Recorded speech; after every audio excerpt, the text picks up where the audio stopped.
76,000.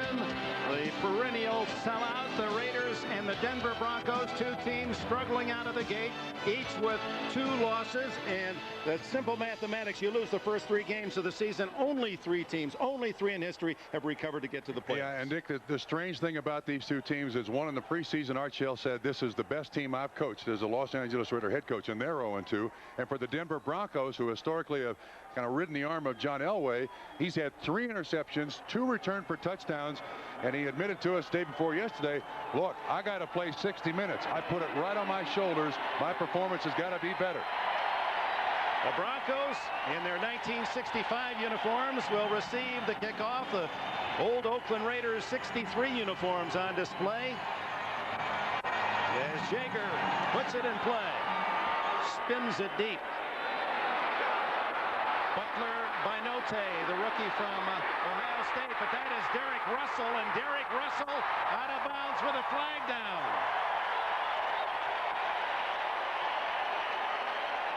We'll check the flag. A good return by Derek Russell,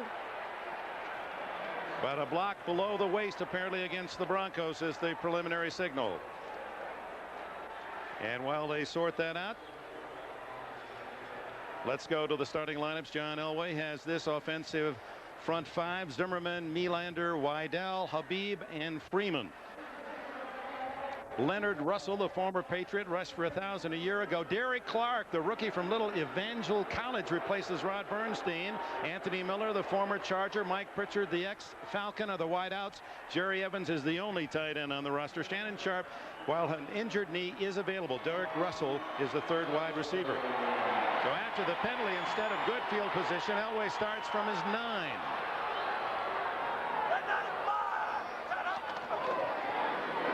This is Leonard Russell. And the big guy at 235 has the speed to turn the corner, and out of bounds after a pickup of 5. The defense for the Los Angeles Raiders, young up front with Howie Long gone and Greg Townsend, Harrison Ball, McLaughlin, and Smith. The backers are Aaron Wallace, Greg Biekert, and Winston Moss. Moss, the defensive captain. McDaniel and Washington at the corners.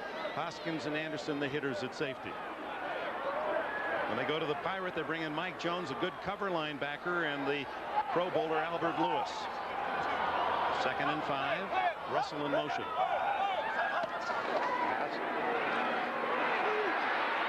And Elway, well covered was his receiver, as Leonard Russell was being blanketed by Winston Moss, number 99. Dick, interesting choice here by Denver. You always look at a screen as a finesse play. And here the Broncos on their 2nd snap try to finesse, and Winston Moss, 99, right out there on Leonard Russell. That's always one of the accusations against the Denver Broncos. They're not a power football team. They're a finesse football team. Bob Trumper. Shannon Sharp, many thought he would not play today, is in. He's caught 9 passes playing with a knee brace. He's in the slot right. Elway out of the gun. 3rd and 5.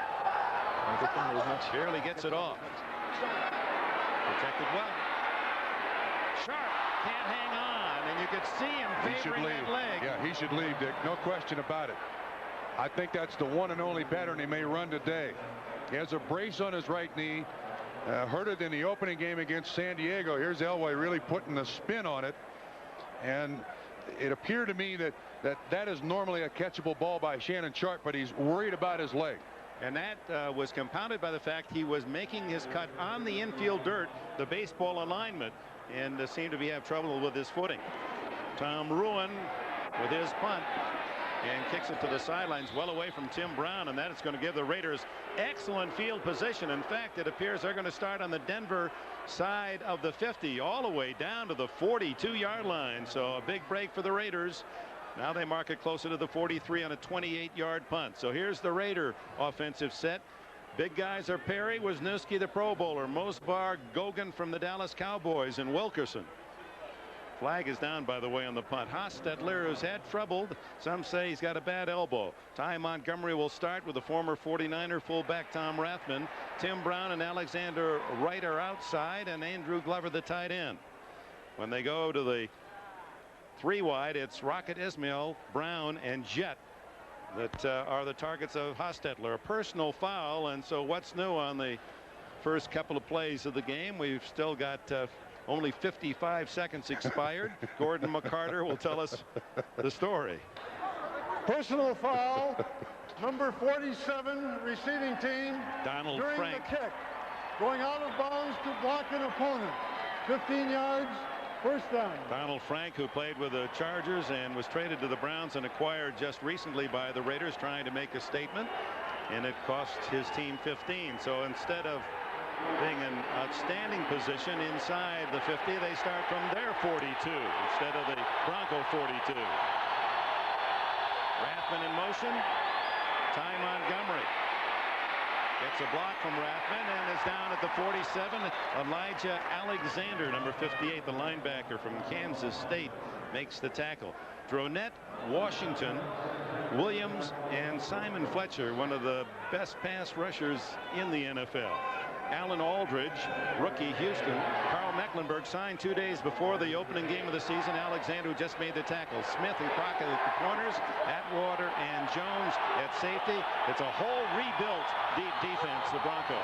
Lock. Montgomery again. And he's got close to a first down as he's toppled at the 48-yard line. Steve Atwater from a safety spot with a tackle. 2 runs, first 2 plays for the Raiders. Archell said we've got to run the ball. They only attempted to run 9 times the entire game last week against Seattle. To tailbacks. The tailbacks only had 9 carries, and Archell said, look, we lost something from the end of training camp to that first week. Said I was very tough on the team during training camp. We practiced very hard, lots in pads, and he said we lost something.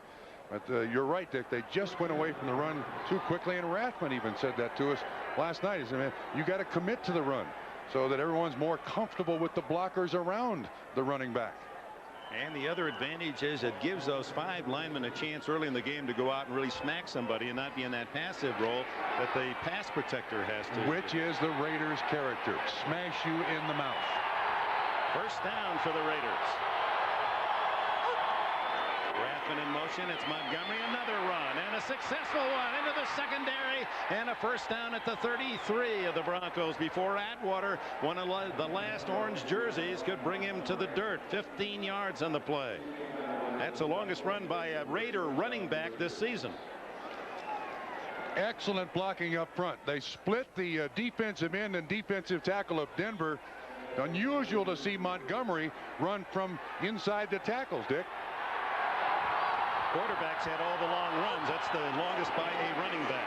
Rathman takes his turn, and Rathman, who had accounted for only 16 yards rushing in 2 games, gets 12 on his first attempt today. Another Raider first down. And Dick, look who's making the tackles here. The defensive backs. Again, this is a big offensive line. Looks like right now they're just pushing them and shoving them, and Atwater and a corner make the tackle on Tom Rathman. Worst thing you want to have for the defense is fullbacks hammering down on your defensive backs.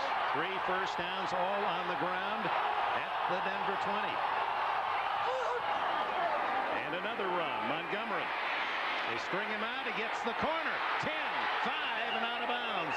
Say he stepped out back at about the 7-yard line. 13 more. Kevin Gogan, what a block he threw. Pulled right out in front of Montgomery. You're going to see Gogan's 66 come around the corner, and Ray Crockett 39 saying, oh man, what's coming after? Also Wisniewski out there 76. Montgomery bounces it to the outside. All run, all success for the Raiders. Ty Montgomery, who had only 9 carries, 15 yards in 2 games, has 38 on this opening drive. First and goal at the 7. Harvey Williams, 22, makes his first appearance. Fake to Williams. Underneath, wide open, and the tackle made by Carl Mecklenburg of Tim Brown.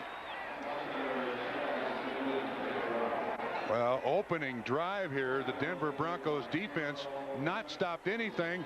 They run to get here and now throw. You see Mecklenburg 77 waiting for Brown to come in. Hostetler and Brown read it perfectly. Nice little completion. 5 yards in the play. Second and goal from the 2. Williams and Rathman in the eye behind Hostetler. Williams, and Harvey Williams is right at the goal line. Touchdown. That's his first as a Raider. This could not have started started better for the Raiders, worse for Denver. Again, nice little bow by Harvey Williams. He chooses not to follow Rathman. Nice move there to avoid the tackle in the backfield. And squirms into the end zone. Who got underneath there to make penetration? Can't really pick up the number, but good job of running by Harvey Williams. Opening drive score. Boy, that always cures a lot of ills, Dick. Especially when the head coach said, this is what we come to Denver to do, to establish a run. We're going to run it. We have to run it. And his team has answered. Jager kicks the extra point. 10:41 left in the opening period, and the Raiders impressively march to the first score of the game, 7-0. Raiders strike early, 7-0. Joining us down on the field, Hannah Storm. Well, Dick, earlier we saw Shannon Sharp have a problem with this dirt infield that's still here, and you may wonder, since the baseball season was called on Wednesday, why they haven't resodded the Colorado Rockies infield. Sod only takes about 3 days to hold, but they had a Rolling Stones concert here on Thursday night, so they did not have time to sod it. They're going to sod it on Monday, as they are in a couple other stadiums around the league, and some of the Denver players told me they were very disappointed. They said playing on that stuff is like playing on concrete. Dick? All right, thanks, Hannah. And what a kickoff by Jeff Jager. And Derek Russell takes the kneel and the 20-yard line. Raiders went down the field like a rolling stone on that opening drive. Reggie Rivers limps off for Denver. We mentioned that psychologically the Raiders have the Denver Broncos number. That opening drive just, it intensifies that psychological edge. We come up here and hit you right in the mouth, and what are you going to do about it, John Elway in Denver? Elway 3 and out on the opening possession.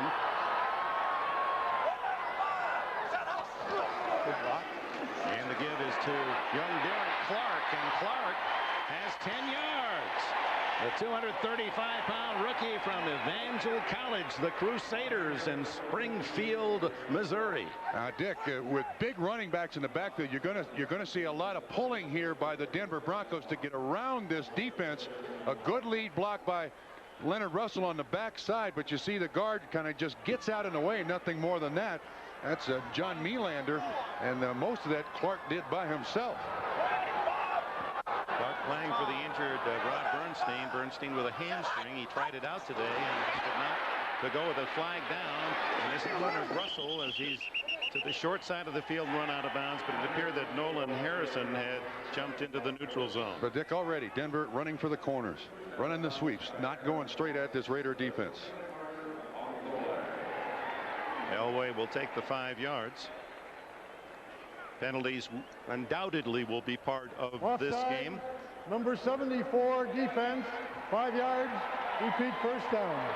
Raiders right there behind Houston after 2 games this year, and last year led the league in most penalties and most penalty yards. Raiders and Houston, the only 2 teams over 1,000 yards penalized against. And when these 2 teams play, you need a ring announcer along with the referee. First and 5. Russell in motion. Elway scrambling. Anthony Smith chasing, and Elway throws it away. He had Pritchard on the near sidelines. And Anthony Smith, the 265-pound defensive end who has 37 sacks in his 50 NFL games, came close to getting another. But that's a missed assignment on the offensive line. Nobody touched him. He just ran outside the offensive tackle. Little mistakes like that, just a little mistake on the offensive line, can get your quarterback in real trouble. This is a great pass rush defensive line the Raiders have. Anthony Miller, who has more speed, Elway says, than any receiver he's ever thrown to. Timeout, was wide open on the last play. Elway couldn't find him. Calls time. 9:27 left in the opening quarter. The NFL on NBC is brought to you by the totally new Ford Contour, a world car for the 21st century. By AT&T, we help put your world within reach.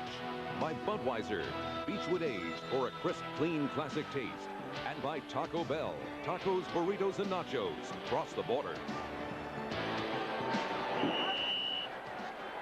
Dick Enberg and Bob Trumpy back at Mile High Stadium. I hope you'll note the next time you see Bob Trumpy on camera that he's worn a tie that he wore in 1965 as part of this 75th anniversary celebration. Leonard Russell can't get outside, as he was shirt-tailed by Aaron Wallace and then secured by Beekert. John Elway against the Los Angeles Raiders, and understandably not as successful as against other teams. At Mile High, he's 4-6, and overall in his career he's 6-14 against this Raider franchise. Now that we noticed that they had a banner up at the Broncos practice facility, Raider Week, as the players had to be reminded. Russell loses a couple.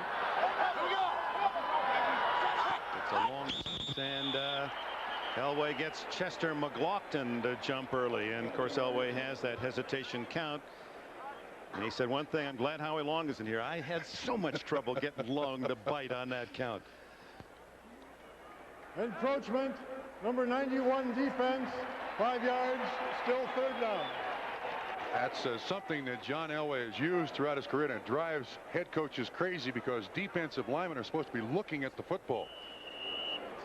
3 penalties, 25 yards against the Raiders, and it gives Elway now a 3rd and a yard and a half. Do they go straight at this defense? Do they run to the corner? Key down here, key play here for the Broncos. Rivers back in is the H-back, and there's a 1st down yardage. Just slamming across is Derek Clark. As Elway, that's an interesting call, goes to the rookie Clark. Yes. 3rd and short. And Leonard Russell as the lead blocker, Clark right behind him.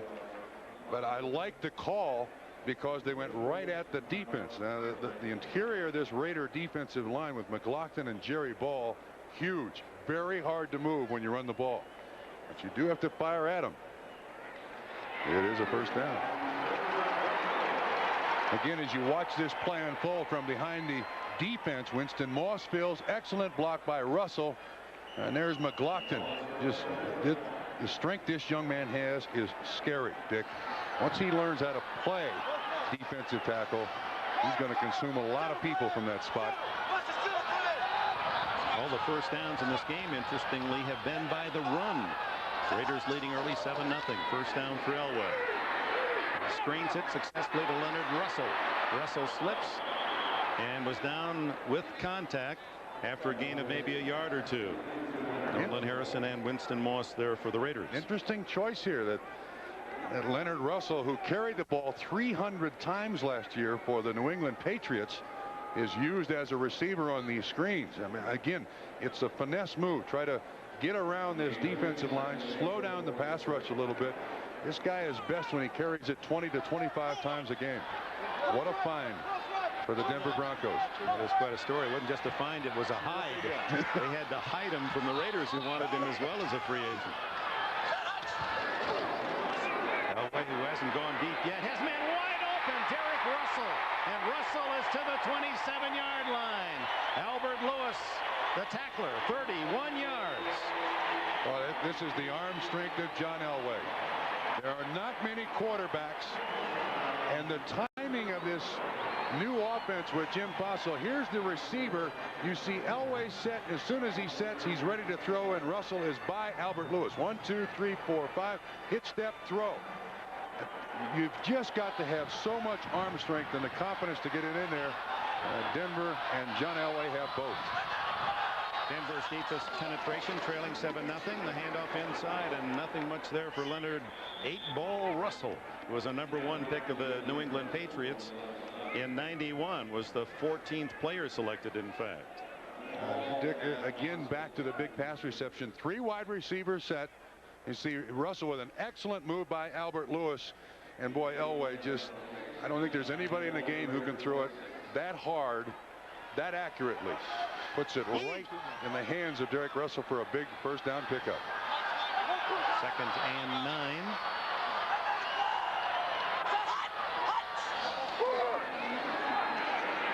Elway guns. Is it caught? Yes. Russell digging that. No, now they say he trapped it. A late call. Russell down low to try to pick it off the grass. 3rd and 9. Dick, I couldn't really see the reception. You had defenders closing on the receiver. Well, it does hit the ground. There's no question about that. It appears to be a good call. So now a big, see if we can see any other part of the ball hit the ground. Albert Lewis just got his hand in there, and it is on the ground. Excellent call. 6 defensive backs for the Raiders.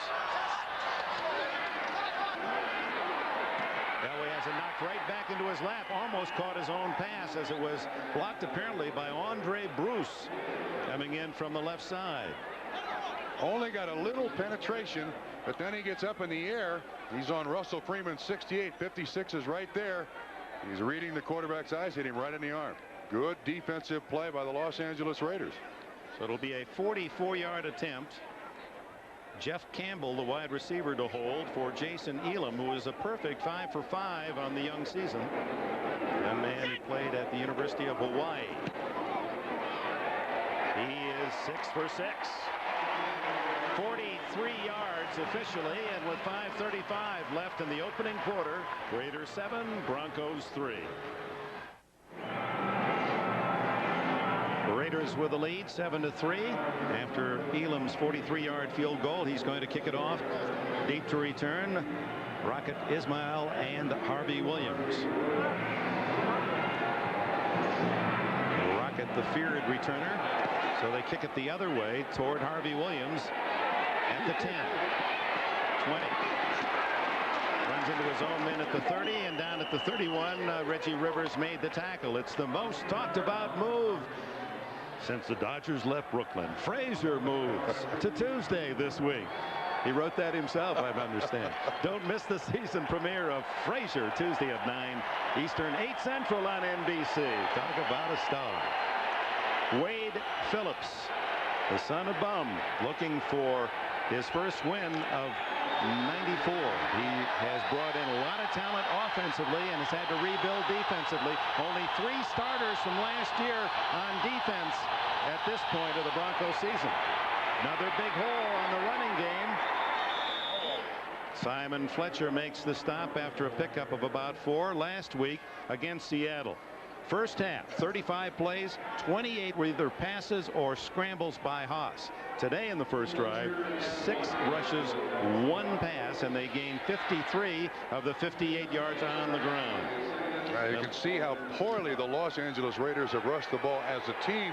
The rest of those players, individuals, including one Marcus Allen of the Chiefs. Second down, 6. Hostetler deep, and Ty Montgomery is on his way for a Raider touchdown. 65 yards.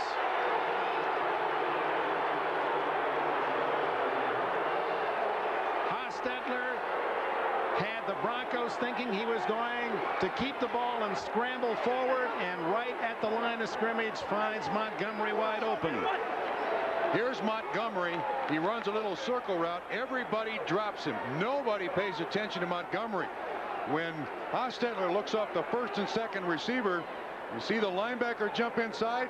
Now these are young linebackers that you just mentioned on that defense. Elijah Alexander was the guy who was supposed to be with Montgomery. Didn't come close. Jager adds the extra point. And with 4:38 left in the opening quarter, the Raiders lead 14-3. Liberty Mutual Insurance presents Legends of the Game. As a rookie, he exploded onto the NFL scene by demolishing defenses. Known as the Tyler Rose, this punishing runner was no shrinking violet and proved it by leading the NFL in rushing in each of his first 3 seasons. Who was this legend? Earl Campbell never met a collision he didn't like and barreled through defenses all the way to the Hall of Fame. A true legend of the game. The Broncos' bright defensive assistant coach Charlie Waters talking to the sidelines. 14-3. Denver down to the Raiders, and Jager again rooting that one deep into the end zone for the touchback to Derek Russell. Excuse me, Charlie Waters was just talking to Steve Atwater. Atwater is here. Again, here is Montgomery. We got man coverage, and the free safety sets over here, and the linebacker, because of the scramble, just loses track of Montgomery. Again, I'm going to blame this on inexperience. There isn't a lot of time together. And Montgomery is wide open. Hostetler does a great job. Rondell Jones can't catch up with Ty Montgomery. And that's that big play that Art Shell was talking about last night. One play, big play, and we're fixed. Well, he wanted to run. He wanted the big play, and he's gotten them before the first quarter is over. Now it's Elway trying to play catch-up. 14-3, in trouble. Rips his way loose for a moment and then is sacked at the 15-yard line, and then a Raider comes in on his back. Chester McLaughlin was the man who just would not let go. Nolan Harrison there as well. Rick, so far, Broncos playing straight to the Raiders' strength, and that is down 14-3. You get in a pass rush situation for the Raiders, pass protection for the Denver Broncos, and now you've got your franchise player. There's Jim Fossil, the offensive coordinator. Your franchise player, John Elway, in jeopardy. When Milburn comes in, he's in the backfield behind Elway. 6 DBs on 2nd and 15. They give to Milburn. And not much there at all. A couple of yards into the dirt and into the grass. Nolan Harrison and Aaron Wallace on the stop. Raiders can play with a lot of people on 3rd and long because of this young defensive line. McLaughlin is a decent pass rusher, but Harrison and Anthony Smith on the outside can really wreak havoc on a quarterback or pass protection. And now Denver's got to be very careful. Protect that football. Don't turn it over here. 3rd and a long 12. Elway shotgun. 4 wideouts. And Shannon Sharp is in the game. Elway goes long. Wide open is Anthony Miller, but he misses him. Miller was 12 yards beyond the nearest white jersey, but Elway overshot him. And remember yesterday, John said Miller is one of the few guys I've ever had to think, gee, I got to throw it as hard as I can because he can run and catch everything. You're going to watch the safety. Here's the receiver. You're going to watch the safety hesitate back here. Elway reads it perfectly, and Miller goes right by the safety. See, the safety bites on the crossing pattern by the guy underneath. Huge mistake. Boy, he'd love to have that one back. Elway doesn't miss many like that. Tom Ruin to the 31, and it's Tim Brown after an 8-yard return, tackled at the 39. 51 yards on the punt. So with 3 minutes left in this first quarter, the Raiders have the ball again. Earlier today, Miami makes it 3-0, 28-14. Another good day for Marino, and Minnesota wallops the Bears in Chicago, and those two teams will meet in our early game of the doubleheader next week. Miami and Minnesota in there are the late games. New England, Detroit, San Diego Raiders, Cincinnati, Houston, Chicago getting a Midwest doubleheader. Ty Montgomery outside again and tripped up at the 47 and a flag down and thrown right at the feet of number 71 Gerald Perry, the ex-Bronco, playing tackle for the Raiders. Holding. And there's no question that their choice, the Raiders' choice, is to run at Simon Fletcher. Fletcher is not a big defensive end, and he's now playing with his hand down on the ground as a true defensive end. Holding, 71 offense, 10 yards, repeat first down. There's the man blocking Simon Fletcher. Last year he was up. There's almost a 70-pound difference between defensive end and offensive tackle. And Fletcher is not going to win many of those situations on a straight run block. He only an offensive tackle. They only penalized the Raiders 8 yards on the play to the 31. The line of scrimmage was the 39. The spot of the foul, I guess, 2 yards beyond the line of scrimmage. Tackle by Alexander as Rathman gets to the 36-yard line. But something that the Raider fans have had little chance to cheer any running game at all has become quite evident here at Mile High Stadium. They feel they can run on Denver, and until the Broncos come up with some defense that stops them, then the Raiders are going to have quite a party. They lead 14-3 already. And when you're 0-2, all you need is something to boost your confidence in the early stages of the game. The Raiders have gotten that boost. 62 yards already. That's about what they've been averaging, and there's going to be a penalty on the Broncos. A free play for Hostetler. Goes up on top, incomplete at the 35 of Denver. Ben Smith covering Tim Brown. But it appeared a Bronco was in the neutral zone.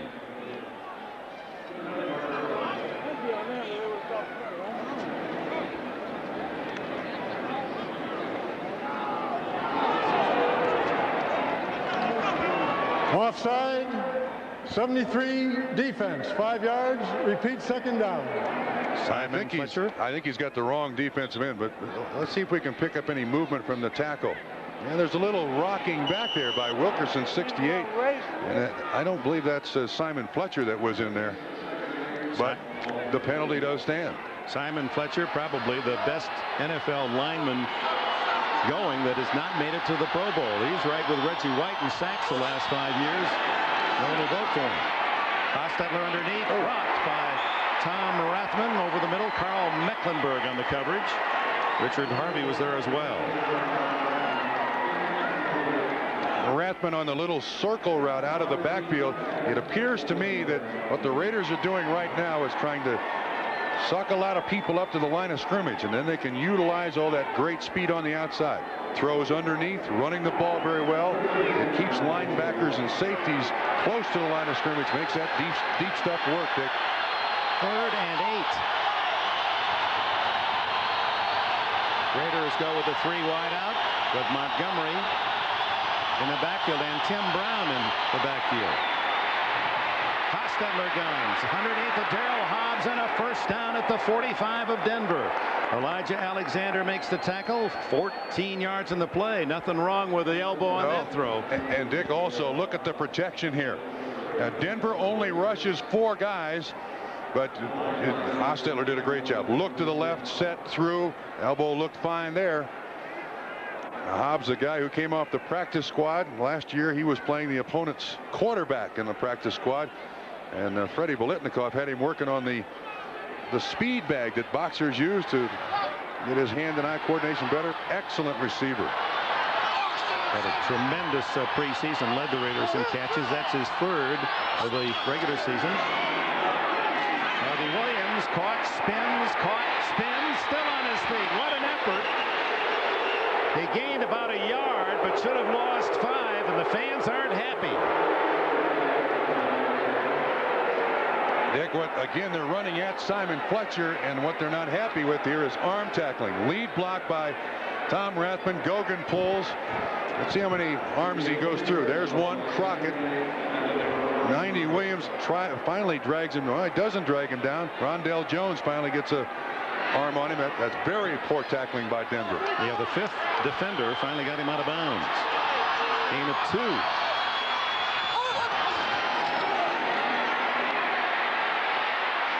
Going long, but only orange jerseys there as Hostetler saw his man double covered. Rocket Ismail, Rondell Jones, and Ben Smith. Look, he's up. He hasn't been on the ground yet today. Very unusual for Hostetler. Sacked 50 times last year. Banged all over the place this year. 9 times this year. And that little bit of running to start the game has now slowed down the pass rush of the Denver Broncos. 9 times the Raider quarterbacks have been sacked. Hostetler 4 times. And after the early games, the Raiders 3rd in most times their quarterback sacked. They were 2nd last year. 3rd and 8 for Haas. Under pressure, and it's Tim Brown in the open. Breaking a tackle. 15, 10, touchdown!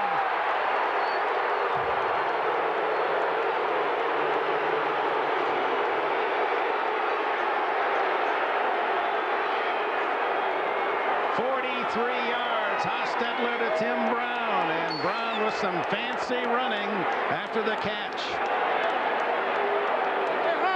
Oh, the Broncos come with a blitz. There's man-to-man coverage. Hilliard on Tim Brown, and man, do the Raiders just tear that man-to-man coverage up. Goodness. Hostetler talked about hitting his receivers underneath on the run, and there's a classic example. Tim Brown over the middle runs that pattern as well as anyone. Jeff Jager just does squeeze in the extra point, but a flag down. So 3 possessions for the Raiders and 3 almost routine touchdowns. I mean, just seemed to be nothing defending against. Yeah, they've gone down the field easily. It doesn't work this good in practice. Denver has offered very little resistance to this point. And this was Jordan McCarter. Personal foul Illegal leverage by the defensive lineman, number 91, during the try for a point. The point is good. 15 yards on the kickoff. So it just gets worse for Wade Phillips. Yeah, this was his major concern, that all of a sudden it would get out of hand. But on that scoring play, Raiders come with the tandem, and here are the two guys in coverage. When the blitz comes, free safety, then it's Tim Brown here with Randy Hilliard trying to run behind him. And Hostetler does a great job of finding Brown underneath, and then Brown just outruns. Again, poor tackling by Randy Hilliard.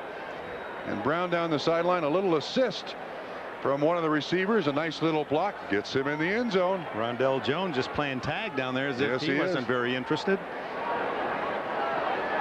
So the fans booing the ease with which the Raiders have piled up a 21-3 score with 15 seconds left in the opening quarter, but also the effort by the defense. It hasn't been very inspired. They're not those shoulder tackles, but a lot of arms and reaches. And Dick, it is seldom in the last 15 or 18 years you've been in this stadium and heard it this quiet. Or as many boos as were just evidenced on the touchdown to Brown. There's the defensive coordinator. He said to us the other day, we are under siege.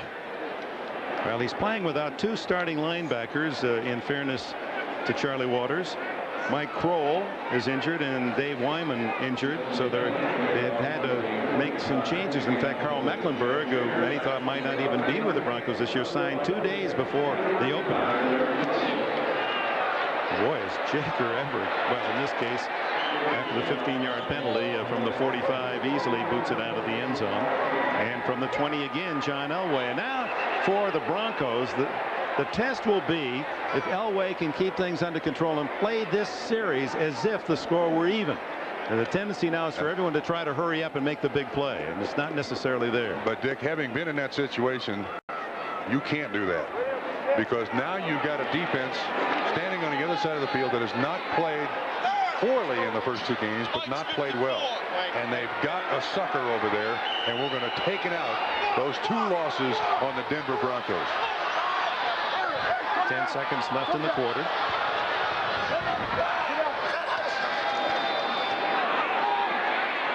Elway over the middle, throws behind Mike Pritchard, incomplete. So Elway now is 1 for 8 in this first quarter. The one pass complete to Russell, 31 yards. And of course, he's now going to have to go back there and throw almost every down to get back in this football game. That's not what Jim Fossil, the offensive coordinator, and John Elway or Wade Phillips, any one of them, had in mind. Denver needs balance because they need to keep their defense off the field. Anthony Miller with all the speed to the top of the screen.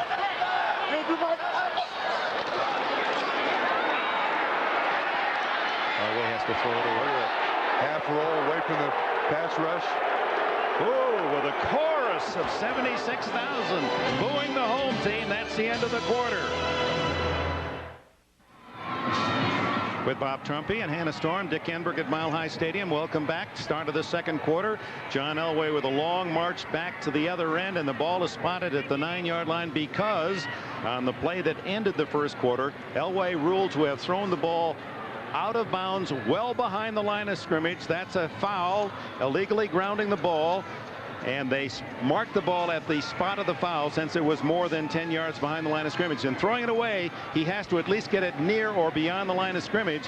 And that was particularly deep behind that line of scrimmage. And the flag went down, and the penalty goes also a double hit because it's loss of down.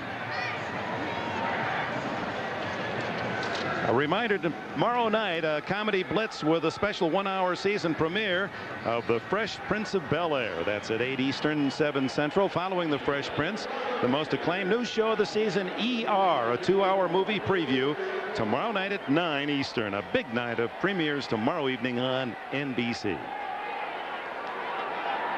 I have a feeling the Denver Broncos, if the game continues like this, will never see those orange helmets again. They wear blue in the 1994 mode. I noticed the star in the eye of that That Bronco on that orange helmet, that's exactly the way the Broncos are presently playing. In the comics, when you're knocked out, that's right. The guys are stars. Didn't know that you got that deep into the newspapers on Sunday morning. Elway, third, and a bundle going for Anthony Miller. And Miller had it for a moment. A remarkable job by Miller at the 40 of the Raiders to shield Lionel Washington, and had a decent shot at pulling that one in. Anthony Miller is a strong individual. This was a strong throw by Elway. Washington, stride for stride, sees the ball. Boy, just pulls his arms right away from the football. Elway had that one in the air about 60 yards. Well, that was a desperation throw, too. Now, Ruin has to punt from around his own goal line, with Tim Brown licking his chops at midfield. Toward the sideline. No, it's Brown at the 50. Oh, he's got a chance. He's got some blockers. And finally tripped up at the 35-15 on the return. Richard Harvey got the tackle. Timeout. 21-3 LA. A lot of meetings along the Denver sidelines. Jim Fossil, the offensive coordinator, talking with Elway. Meanwhile, Jeff Hostetler ready to go work just outside the Denver 35. A short drive to a possible addition to a 21-3 lead. Harvey Williams. Get after 2, maybe 3. Richard Harvey, and Ben Smith comes up from the corner, the ex-Eagle, to make the stop. Williams wants the opportunity to be that other running back for the Los Angeles Raiders. Felt like when he was at Kansas City, he wasn't really treated completely fairly by Marty Schottenheimer, but Harvey Williams is going to have to share some time with Ty Montgomery, but wants him to gain confidence in his ability to carry the ball.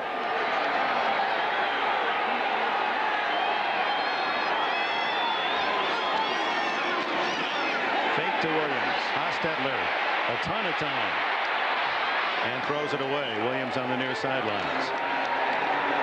Rocket Ismail had slipped down at the 23-yard line. Yeah, that footing. There's Ben Smith was in on the coverage. Smith is more than a number for the Denver Broncos. From the University of Georgia, #1 pick in 1990, and acquired by trade this year. And many said this man would never, ever play this game again.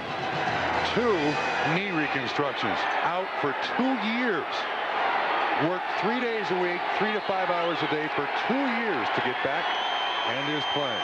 A medical miracle. Hostetler on third. Underneath he goes to the tight end, Andrew Glover, and Glover battles his way inside the 25 and a first down. Just to complete the story on Ben Smith, it would have been very easy for him, having reconstructive surgery and something went wrong. They had to go back in and reconstruct it again. Could have taken the insurance, might even have been a lawsuit involved, but he elected to go through 2 years of all that hard work to prove that he could still compete. Yeah, Eagles wanted him to move to free safety. He said, no, I can still play corner. And he's playing corner for the Denver Broncos, although nobody for the Denver Broncos is playing well today. First down at the 24. Harvey Williams, good size hold. Down to the 19, a pickup of 5 on first down. Elijah Alfred Alexander III. Number 58 at linebacker makes the stop. So this huge crowd of 76,000, the 190th consecutive sellout in Denver, stunned by the success of the Los Angeles Raiders. The Raiders, who had scored only 23 points total in 2 games, lowest in the NFL, are in position to hit more than that very early in the second quarter. Well, there's a lot of sour looks on that Denver sideline, Dick. 2nd and 5. Williams, look at the blocking. Gogan again out in front. Carl Mecklenburg makes the stop. It's just shy of the first down, going to be close. 3rd and less than a yard. And you saw Kevin Gogan there told us last night that when he blocked for Emmitt Smith with the Dallas Cowboys, all Emmitt wanted was movement. Just get in front of him and stay in front of him. Here with the Los Angeles Raiders, he said, we blocked to clear a hole. So it's been quite a change for him. A lot more pulling for a guy who is 6'7", 312 pounds. A lot of A lot of yardage out there for Kevin Gogan every week. 3rd and short, and Hostetler looking for a big play.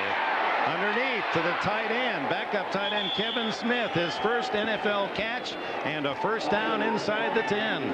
Kevin Smith, whose dad Charlie Smith, remember him, the running back, number 23 of the Oakland Raiders, 68 through 74. Good play action fake by Jeff Hostetler, Dronette in his face, 99, but Kevin Smith, he's got better hands than his dad had. His dad was a receiver in college at Utah with me. Raiders made him a running back. He was an excellent running back, but not a great receiver. Kevin appears to be a natural receiver. Well, he was a running back at UCLA, and they've converted him to tight end, something that the Raiders have done through the years. 1st and goal, and for the first time, they stuff the run. Harvey Williams gets 0. Yeah, but Dick, they had to do it with the strong safety, Steve Atwater, up there at the line of scrimmage. That's what's going to happen now. Denver is going to have to commit more people to stop the run. You'll see Atwater come right there, 27. Now when they've got 7 guys up to the line of scrimmage, that makes that deep passing game, that vertical game, work that much better for the Raiders. 2nd and goal just inside the 8. Split backs should throw. Jet and Ismail to the left. Hostetler wide open, incomplete. Oh my, Ray Crockett at the last minute with a dive to deny Rocket Ismail, who was wide open in the back of the end zone. And you're going to see the matchup. It's man-to-man. Crockett has that cast on his hand, although it's a little smaller cast, but you're right. Hostetler a little late in throwing that ball. Couldn't quite find him quick enough. He's looking all over the place. Just slightly behind the receiver, allows Crockett to get that cast on the ball and knock it away. 3rd and goal.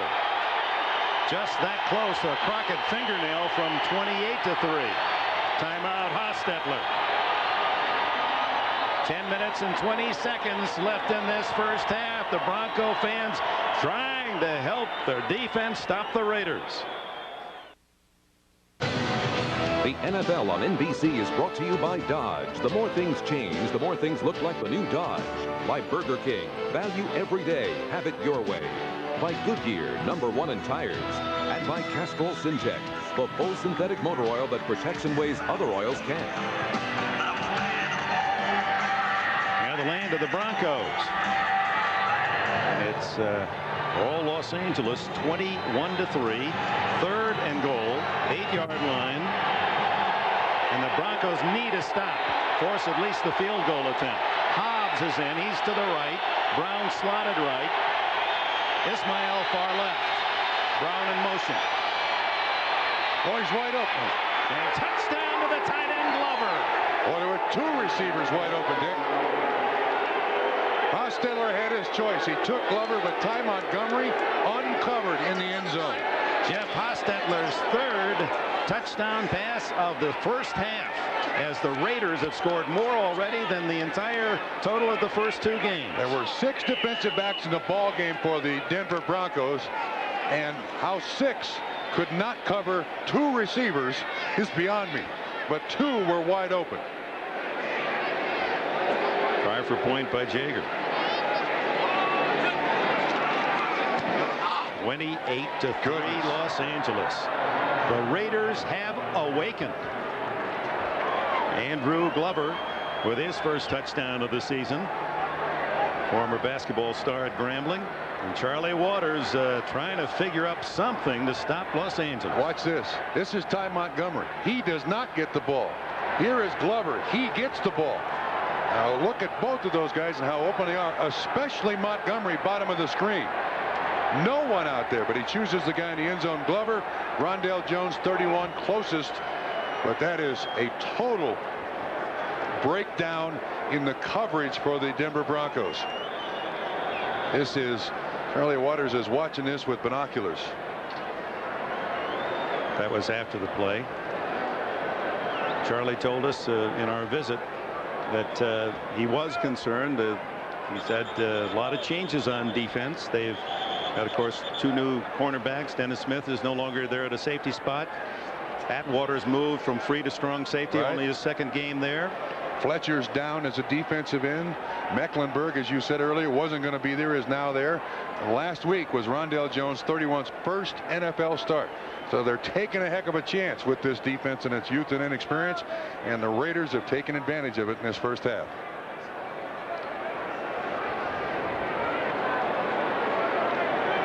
San Diego scored 37 to come from behind and win the opener here, 37-34, and then Denver lost at the New York Jets in overtime last week, 25-22. The defense played better last week.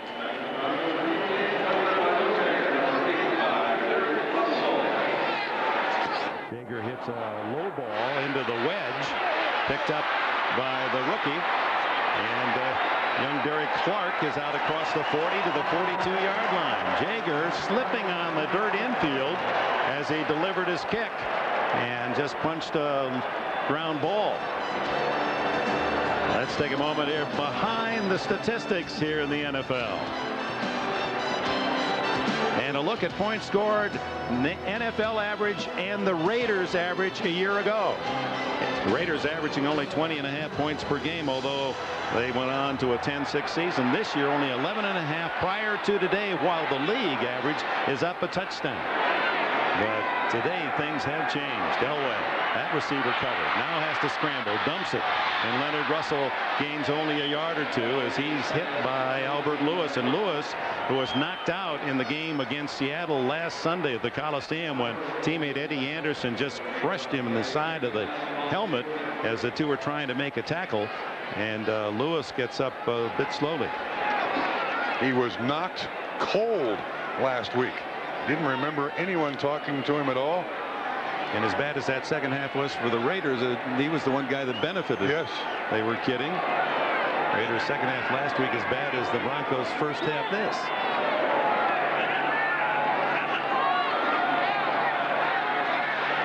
Away, hits his tight end.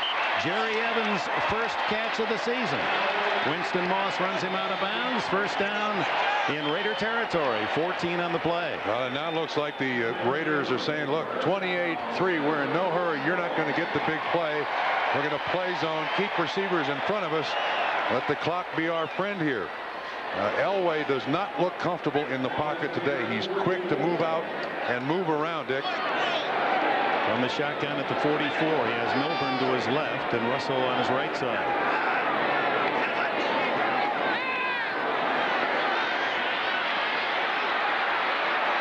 Incomplete to Derek Russell. And he was covered by James Trapp. Again, quick out of the pocket.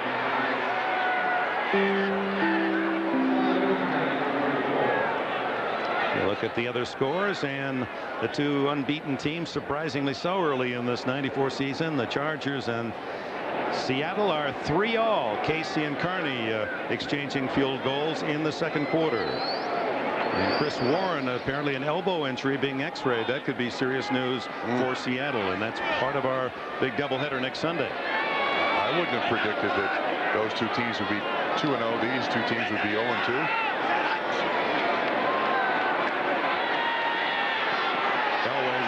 The mark. Oh, looked like it was to Milburn, but it went to Miller a little shy, and a flag is down.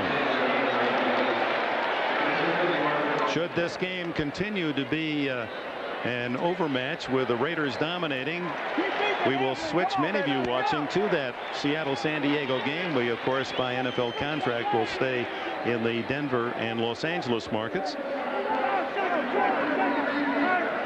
Call against the Raiders for a defensive check and automatic first down at the 39, 5-yard penalty. That check was past the 5-yard limit.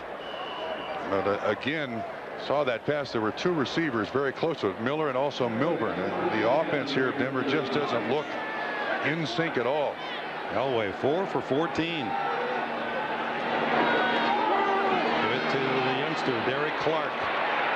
Wrestled down after very little yardage. Rob Fredrickson, the #1 Raider draft pick out of Michigan State, making the stop.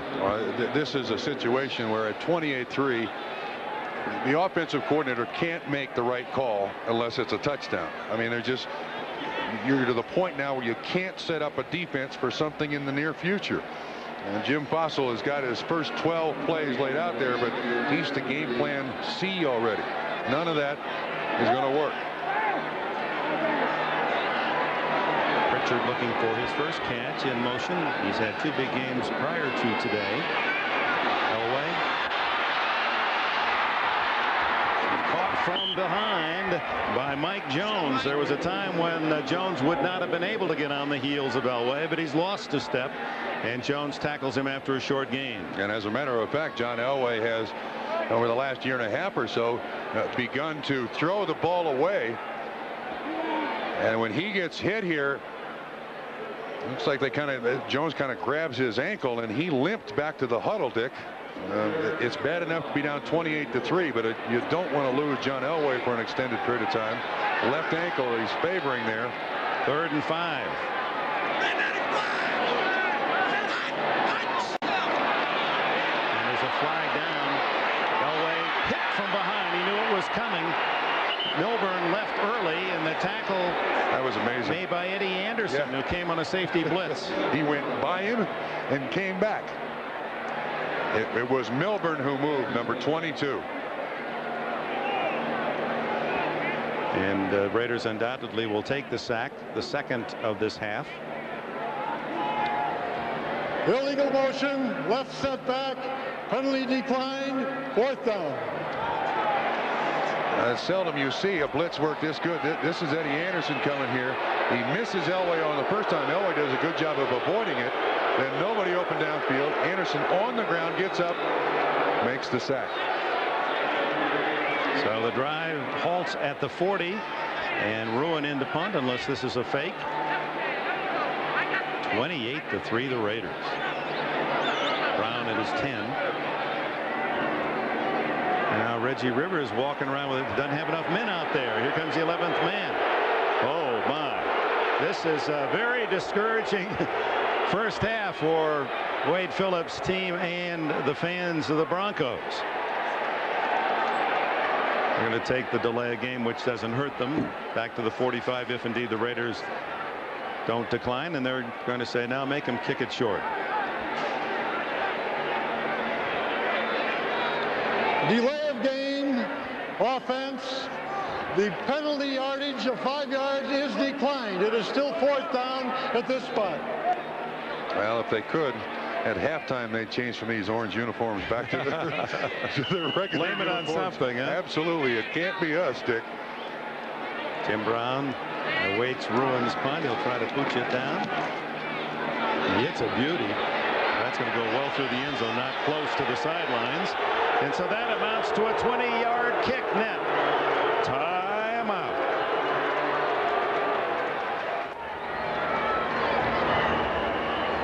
(28-3), and the Raiders have it again. Let's go to Hannah Storm. Well, it certainly appeared as if John Elway twisted his ankle on that last series, Dick. However, it's not serious. In fact, he's not even receiving treatment. He's simply trying to walk it off, and he'll be right back in the game. Dick. All right, thanks, Hannah. Ty Montgomery on the sweep, tackled for a loss. Steve Atwater, again from his safety spot, coming up to make the hit. And again, Denver now coming up with more people. And here's Montgomery. He'll be there. Here's the lead play. You got guards pulling, and here's Atwater coming up. But Denver is committing more people to the line of scrimmage to try to stop the run. And that just plays into the hands of the Raiders again. If the Raiders don't turn the ball over to the Denver Broncos here, this game is, for all intents and purposes, done. Over. Hostetler hit as he throws, finds his tight end, and Glover carrying tacklers with him. And Rondell Jones comes up to finally secure it as Atwater was trying to drag him down. Glover is a load at 6'6" and 245, first down. Basketball player in college, also a track athlete in college. And the Raiders use their tight ends more as receivers than they do blockers. Atwater, of course, not used to tight end coverage. Just his second game at strong safety. That's the spot that Dennis Smith used to play. And there is pressure on Hostetler. Well, Mecklenburg down to his feet, but first time we've seen Hostetler on the ground today, Dick.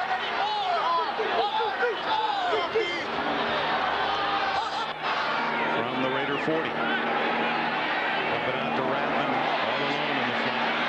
Nice cut by the former Nebraska Nebraska star, and he's to the 48. A gain of 8 more. For most football games, the defense sets the tone for the game. And we've seen nothing but poor tackling by the Denver Broncos today. And there another missed tackle. And it's amazing. Charlie Waters realizes what's going on. Oh, look at that. 257. That's almost a game total for the Raiders earlier. They're taking it out with a vengeance on this Denver team. They're not going to slow down either, Dick. There's a first down and more. Hardly touched. Ty Montgomery, who slides down to the 43-yard line. Trying to take a quick look back through their past seasons, the Broncos, and the last game I can find where they really were belted around at home. You have to go way back in the Dan Reeves era. 7 seasons, 8 seasons, 87 season. Houston Oilers won here 40-10 in early October.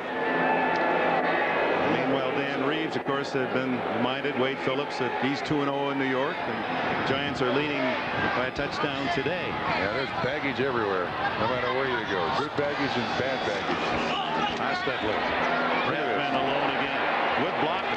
See Tim Brown come out there to throw a nice little block, and then a good tackle made by Richard Harvey, the former Buffalo Bill, and Ben Smith. But Dick, this Raider offense is not a particularly sophisticated offense. But how many times in this first half have we seen receivers wide open, not open, wide open? And when you change almost your entire defensive personnel in one off season, you're going to have situations like this. They didn't expect to be 0-2 facing 0-3 here, but they were willing to invest on the offensive side of the ball and hope the defense caught up. It has not. And back to that 40-10 game, that was a replacement game. That's right, that was a strike year, where you really have to hunt. Hostetler finally was sacked by Elijah Alexander.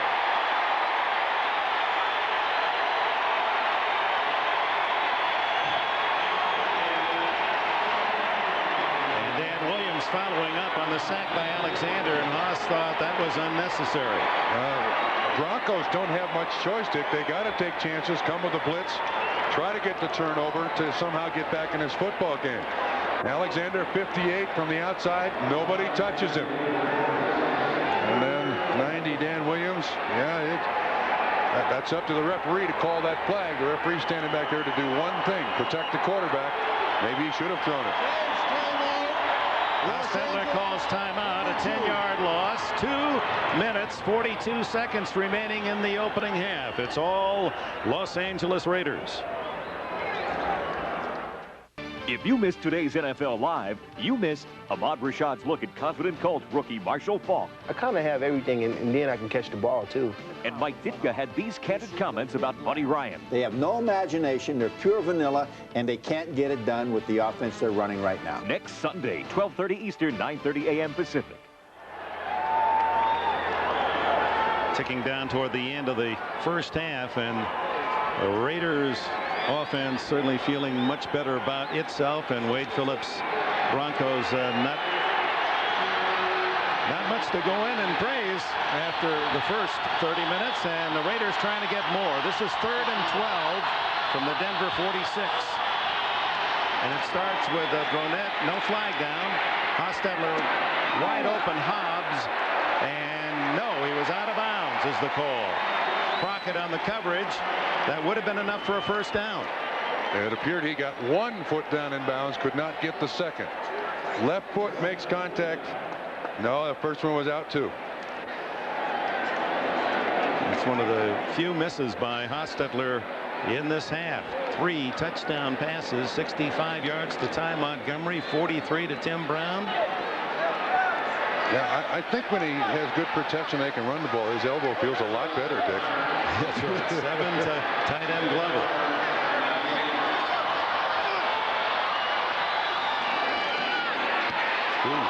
Nearly blocked. Gossett nails the end zone, so it'll be the touchback at the 20. Ben Smith was the man trying to block the punt. A reminder coming up, it's the Domino's Pizza NFL Live halftime report with Greg Gumbel and Mike Ditka. They'll bring you up to date all the scores, all the highlights from around the league here in week 3 coming up at halftime. Well, 2:29 to go. Denver hasn't has thrown a shoe here in this first half. They've got 2 timeouts. Certainly a touchdown would boost something. They got to go with the hurry-up offense here. Try to get something. You're right. 6 defensive backs facing Elway. He throws way away from Shannon Sharp, and Sharp obviously not at full speed, carrying that heavy brace. Great players are bad, very bad patients. And Shannon Sharp should not be out there playing. He knows the situation the team's in 0-2 playing a Raiders division game. I want to contribute. And at some point you hurt your team more than you help it. 81 catches a year ago. The younger brother of Sterling of Green Bay. 2nd and 10. Underneath to Milburn. Good move. Good move. And the young man from Stanford to the 39, first down, 19 yards. Elway trying to get his team up there to get one more playoff before the 2-minute timeout. 2:08-2:07. They've still got 2 timeouts left. And they won't get another play before the warning, but some fancy dancing by Glenn Milburn. 2 minutes to go in the half. Raiders 28-3, 2 minutes to go in the half. And that is a nice tie. Thank you very much, Dick. You must have had halves like this when Paul Brown, yes, the great Master Brown, come in at halftime. What would he say? Actually, he would say very little. I mean, there is a certain embarrassment to being down 28-3. A head coach doesn't have to rub it in because out in public you've just made very little effort to try to beat an opponent. So most coaches remain pretty quiet. Elway has to dump it off incomplete to Milburn. You could see that even had Milburn caught it, he had no place to go. Just nothing downfield. The Raiders are just having their way with the Denver Broncos again. He's over 35,000 yards. Nice numbers, but he prefers the wins. Just recently passed Jim Hart to move into the number 6 spot, and he needs a touchdown pass today to break the tie with a great name in NFL history as we celebrate the 75 years slinging Sammy Baugh. He's tied with Sammy Baugh, number 26 in touchdowns. Certainly use one before the half ends. Looking long and going long into a crowd, and Anthony Miller had no chance. The Raiders had him well boxed in. A flag down back near the line of scrimmage. Yeah, there was double coverage on Anthony Miller, so why throw it to him? Holding defense, maybe that's why he threw it to him. 1:48 left and 2 timeouts remaining for Denver. That'll be a 5-yard penalty and a first down. Holding, number 29 defense, 5 yards, automatic first down. Why not? You're up 28-3. Make sure that there's not some young speedster that gets by you.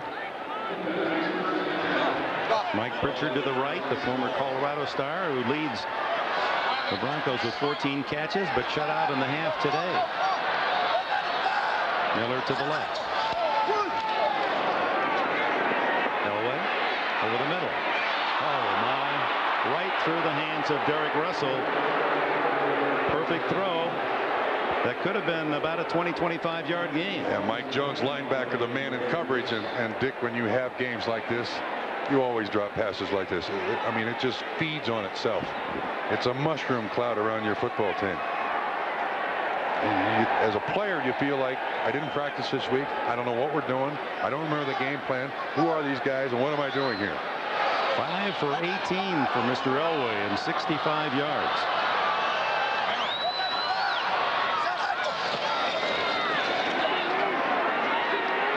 Over the middle, Miller. And a first down at the 40, wrapped up by Lionel Washington. 134-133, 15 on the play, first down. Still 2 timeouts. Good protection that time for John Elway. Had a chance to look all over the football field before he got it to Miller.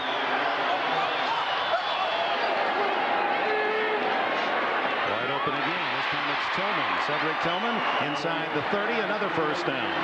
Now he'll go to the line of scrimmage and just down the ball to stop the clock. Save those timeouts.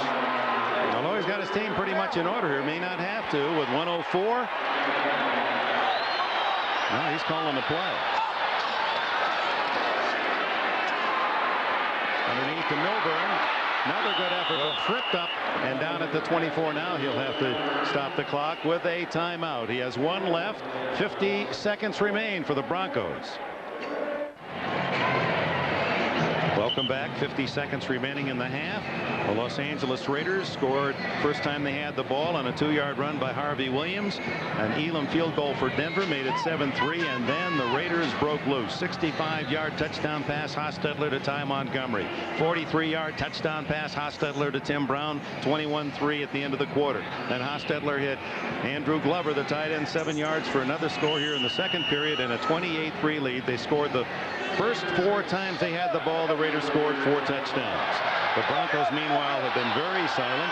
But Bronco trying to get them stirred up, get a score before the intermission. 2nd and 6. Oh, wide open was Miller, but short hopped at the 12-yard line. Blitz by the Los Angeles Raiders, and it required the Denver Broncos to keep the 2 backs in. They had to help here because they got people coming up inside, so Elway's got to go outside. They did do a good job of picking it up, but one of those guys should be out in the pattern. You don't need Milburn and Tillman both blocking. Well done. 3rd down and 6. Elway pointing out Eddie Anderson creeping up. And the blitz is on. Milburn picks him up. No! Anderson took it right out of his hands, and then Milburn has it. 35, 20, and out of bounds at the 10. You saw the flag down, and it could be holding. It is. But quite an ad-lib effort by Glenn Milburn, who's shown some signs of good flashy runs. But they asked Glenn Milburn to pass protect for John Elway against Eddie Anderson. That's a much bigger defensive back, and Eddie Anderson ran right over him. And it's interesting, Elway pointed right at Anderson and was telling Milburn he's coming. Number 22 offense, 10 yards, repeat 3rd down. Well, Milburn totally involved in that play. Here's Milburn trying to block Anderson. The collision's going to take place, and Anderson wins this collision, goes right through him, and there you also see him holding. And the ball is stripped away. Milburn gets it back. That was a miss, is what that was. Now that takes the ball out to the 35 with 36 seconds left, and 3rd down and 16 facing Elway. Raiders only bring 4 men on the charge. Elway going deep, no one there except Hoskins, and he almost had the interception. Tillman double covered. Lionel Washington and Hoskins were on the receiver. Shannon Sharp was the open man deep in the far corner. Yeah, that time Broncos brought Reggie Rivers in as a running back to help with the protection, and Eddie Anderson dropped back in coverage. And again, John Elway threw into double coverage. I saw Shannon Sharp over there too, but I think John has said Shannon is not a prospect today. Well, on 4th down and 16. Too long for the field goal, so Elway, 30 seconds left, hopes to pick up a big play. Whoops. And number 75, Brian Habib, pulling away from his stance. And flags all over. Look at the heads down. Look at the Broncos, hands on hips, heads down. Just very little has gone right in this half. Before the snap, 75 offense. 5 yards, still 4th down. What else can go wrong? Brian Habib, who played at Washington for a while. Kevin Gogan, his teammate. Gogan, his counterpart with the Raiders. We expected both teams to be near 100 yards in penalties. That's just the tradition of these teams in this rivalry. So 21 needed for a 1st down. Elway going long. Almost intercepted. Mike Pritchard, the intended receiver, well covered.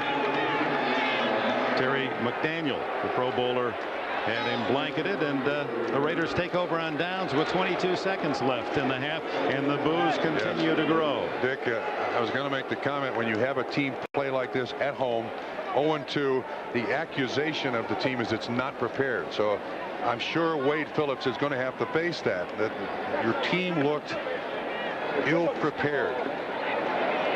Wake up, T-Mac! Wake up, baby! You know that's not. I was going to. followed up. We know that's not true. I mean, they're prepared for the Los Angeles Raiders, but they came out here like the lights went out sometime this morning. Well, you met a team that knew their season might be over as well. 0-3. Hostetler not going to take any chance. Oh, his back. Montgomery slips and falls on that dirt infield, and almost a miscue on the exchange. There was a bobble, and that's probably the last play of the half.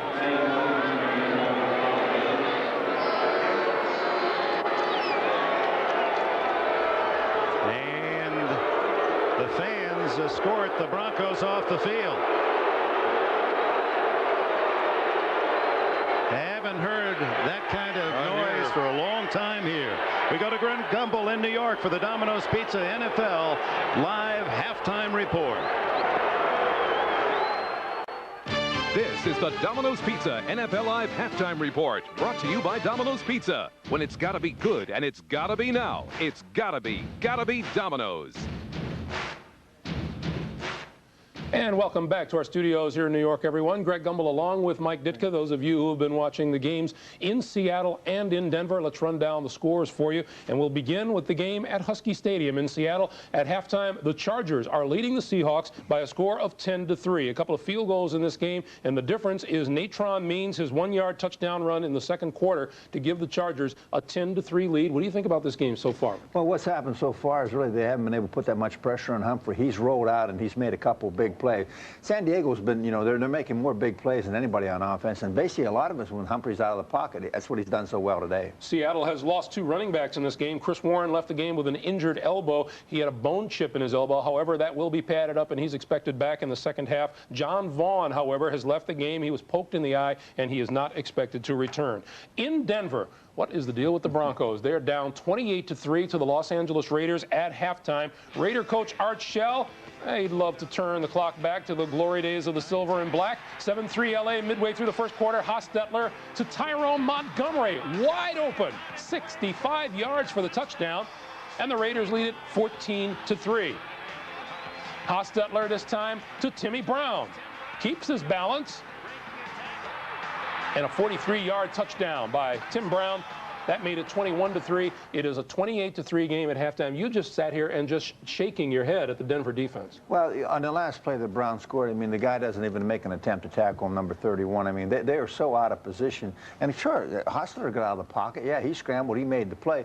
But still, there's nobody around. What they're doing is so out of sync. It's unbelievable. And, I mean, I don't care what your scheme is. The players have to play it on the field. Right now, they're not playing it on the field. Okay, Denver has not started a season 0-3 since 1968. They're in danger of doing that. Should this game not get any better, those of you watching this will take you to the game between the Chargers and the Seahawks. At the Meadowlands in East Rutherford, New Jersey, the Giants are trailing the Redskins at halftime by a score of 20-17. And in Anaheim, the 49ers are leading the Rams at halftime. The score is 17-10. We'll bring you the scores and highlights from the early games right after these messages from your local station.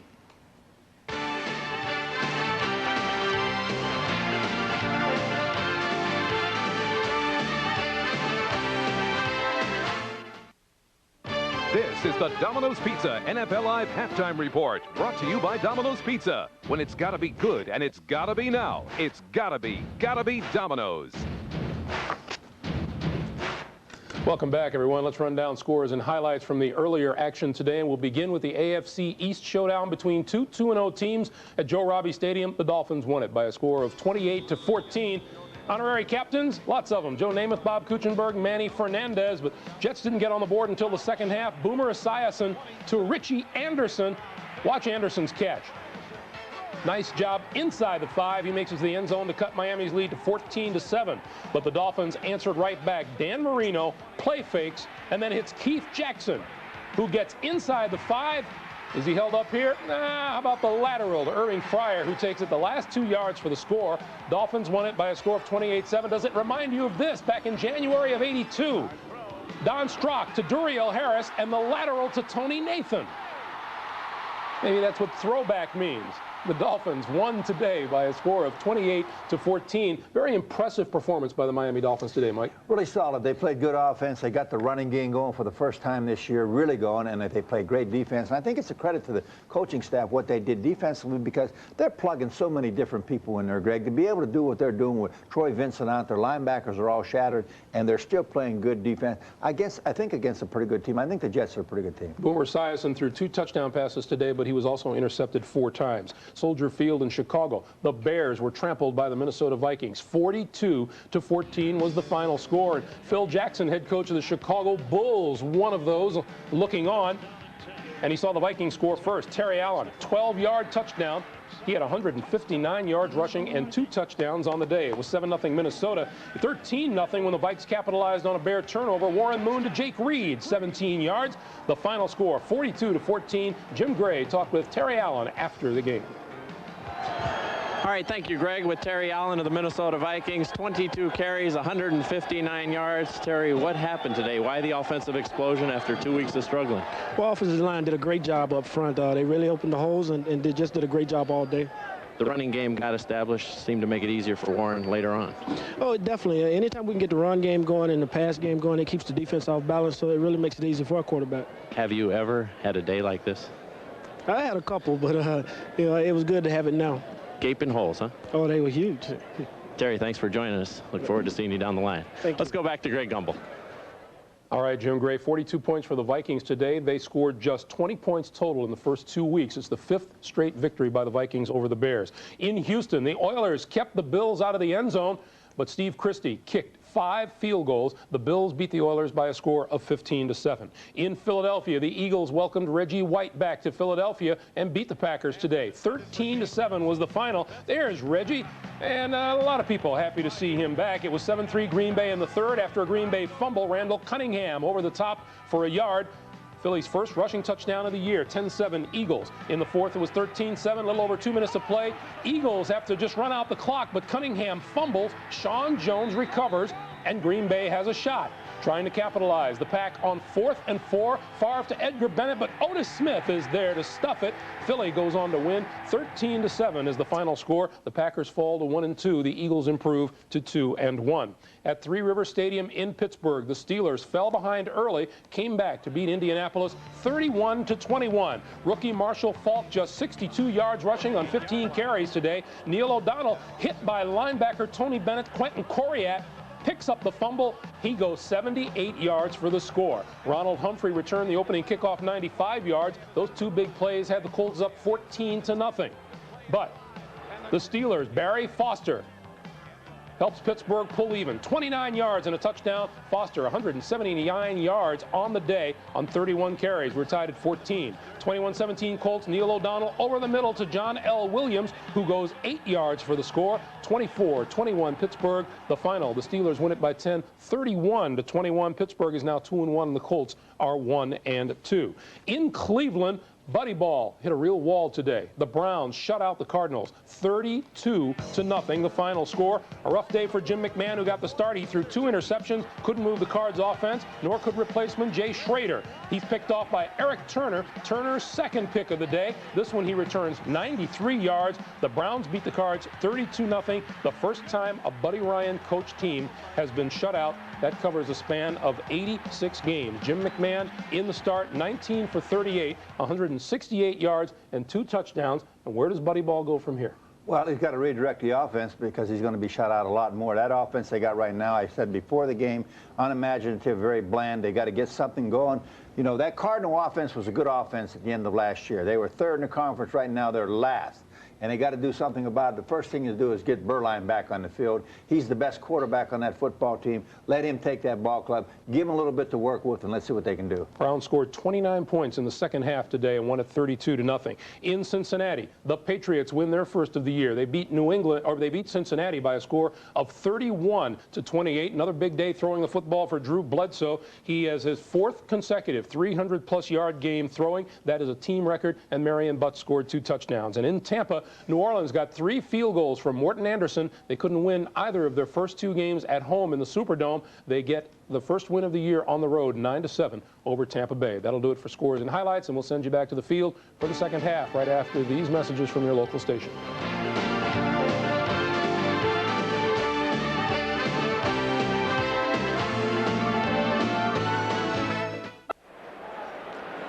And welcome back to Mile High Stadium. Ready for the second half. The Raiders with a commanding 28-3 lead over the Broncos. And a look now at the Coors Light first half statistics. And obviously all the numbers favor the LA Raiders. Yeah, Dick, I think if you hadn't seen the first half and you see the score 28-3, you'd have a feeling that there'd have to be some turnovers. But neither team has turned the ball over. The Los Angeles Raiders have absolutely dominated. They've run the ball. They ran the ball well in the first quarter, set the tone for the entire first half. The Broncos have not done anything to speak of in this first half. And wouldn't you think that's just what Art Shell is telling the Raiders at halftime? Hey, we got a big lead now. Let's not get too fancy and make a mistake and let them get back into the game. Yeah, that's the only way the Broncos can get back in this game is if the Raiders help. You're absolutely right. Now, if they wanted the running game, this is a perfect opportunity to really exploit that running game. Early stages of this third quarter. Let's go down to the field on this report from Hannah Storr. Well, Dick, I talked to Denver coach Wade Phillips at halftime. He said he had no indication his team would play this way. They had a good week of preparation, but he said that his team thought the Raiders looked so bad they underestimated them. They did not expect the Raiders to look this good. So he said in the second half what they're going to try to do is run a lot of no huddle. He senses that the Raiders defense is getting tired and he hopes to wear them down. Dick? Thanks, Hannah. And the Raiders get the ball first as Jason Elam approaches. Harvey Williams and Rocket Ismail are deep, and it's Ismail that'll take the touchback. Good long kickoff by Elam. Well, the two quarterbacks, Jeff Hostetler, who's had to swipe away rumors that his arm, his elbow hurting him. Oh, no indication the first half. 10 out of 15, 190 yards, 3 touchdowns, and no interceptions. And Elway just 33% completions. Hostetler now against the Denver Broncos in 3.5 games has 11 touchdowns, 0 interceptions. That's amazing. Of course, last week Haas had 3 interceptions. Look at how the Raiders started. That cures any ills that you have. Those 4 straight drives for touchdowns. And Hostetler the key. Comes out throwing. And has a man wide open, Tim Brown. Knocked down by Rondell Jones after a gain of 25. Dick, you just said the operative connected phrase there, wide open. In the first half, did we see receivers wide open? Total zone by the Denver Broncos. Linebackers up, a nice little gap there on top of the linebackers underneath the defensive backs. Easy completion for Jeff Hostetler. 3 today for Brown to give him 14 for the year to lead the Raiders, as he did last year when he set a Raider record catching 80. Worth many millions to him. In fact, he almost became a Denver Bronco, remember, as they made a solid offer. On the ground, Ty Montgomery fumble, and the Broncos recover. And it's returnable. Ray Crockett down the sidelines at the 30. And tied ropes out of bounds. Are they going to say down by contact or not? No indication. So it'll be Denver. First and goal, just as the doctor ordered. 44-yard return by former Lion Ray Crockett. Watch 27. Atwater strips the ball loose. Ball on the ground. Crockett picks it up. Well, as nicely as the first half started for the Los Angeles Raiders, this, of course, gives the Denver Broncos a little bit of life. Atwater from the left strips the ball right away.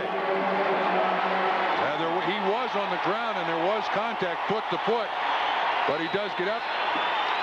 This is when you're down 28-3. Nice tightrope, gets it down inside the 10-yard line. First and goal to start the second half. Alexander Wright was right there, could have touched him down, but apparently didn't see the ball had been fumbled. First and goal at the 9. Russell outside. And out of bounds at the 5, maybe the 4-yard line. Lionel Washington one-on-one with the tackle. And Steve Atwater, the one defender who made some hits that first half with that crushing tackle to force the fumble.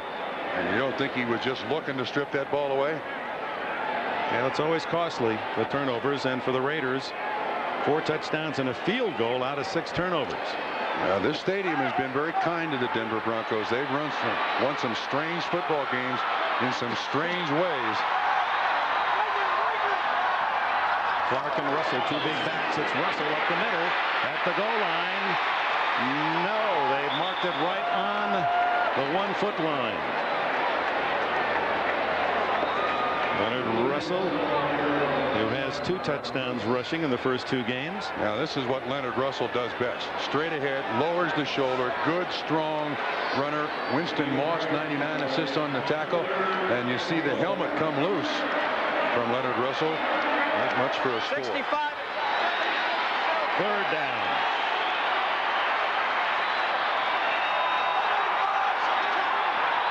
Number 76 is an eligible receiver, Kurt Scrappard, but climbing into the end zone is Russell.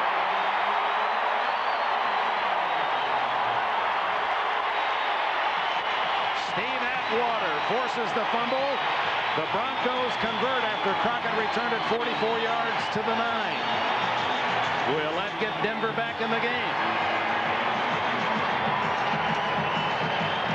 Looks like they're lining up for 2, Dick. Again, you see the good blocking up front. Clark, 43, a good lead block. 64, Melander, the guard, a good lead block. First Denver touchdown of the day. Russell got the call on all 3 plays from the 9 to score his 3rd touchdown. They go for the 2. Russell behind Elway. And they run it. And it's Russell tackled shy of the goal line. A good hit by Anthony Smith. Anthony Smith denies the 2. But Steve Atwater's play produces 6 Bronco points. It's 28-9. The NFL on NBC is brought to you by the all-new 1995 Eclipse from Mitsubishi, the new thinking in automobiles. By Michelin, because so much is riding on your tires. By UPS, the official package delivery company of the NFL. And by Domino's Pizza. Call Domino's now. Buy a large 2-topping crunchy thin crust pizza and we'll give you a medium pizza free. The Broncos convert the turnover into 6 points, and now it's Elam. His kick comes down to Harvey Williams at the 20. 25. And across the 30 with a flag down. And while they sort out the penalty, a reminder that NBC's Sunday Excitement doesn't stop with the NFL. Tonight, the exciting 2-hour season premiere of Sequest. Sequest tonight at 9 Eastern, 8 Central here on NBC. Holding is the call. Holding, number 87 receiving team during the return. 10 yards, first down. Tight end Glover. Leonard Russell, a free agent that was being sought heavily not only by the Broncos but by the Raiders. Yeah. In fact, the Raiders tried to find him. He just happened to take a flight to Denver. Denver was playing San Francisco in the exhibition season. Denver said, why don't you stay with us? The Raiders could not get a hold of the guy. He signs a contract with the Denver Broncos. Like the old AFL NFL days. Hit him away. Hostetler batted in the air, incomplete, and suddenly this defense revived. Richard Harvey. Now, Dick, I do not understand this. When Art Shell told us last night he wants to exploit the running game, this is a perfect opportunity. There's Charlie Waters. And at the top of the screen, you're going to see the hand get up, the outside man, the hand get up, and knock the ball up. Why aren't they running it? Richard Harvey acquired as a free agent from the Bills. 2nd and 10, throwing again. In a crowd, and short gain is smothered as Montgomery. Ben Smith from a corner and Elijah Alexander. I see, Dick, the running game right here takes the steam back out of the Denver Broncos. Art Shell on the sideline. That's now 3 passes and 1 run to start the second half. Yes, the run produced a fumble, but at the same time, if you want to recapture control of this football game, you first recapture the line of scrimmage. The other thing the passing game does to the team 25 points behind is those incompletes lengthen the game. Yeah, stops the clock. You're right. 3rd down. Down he goes, and listen to this crowd as Mecklenburg, the veteran, has the sack.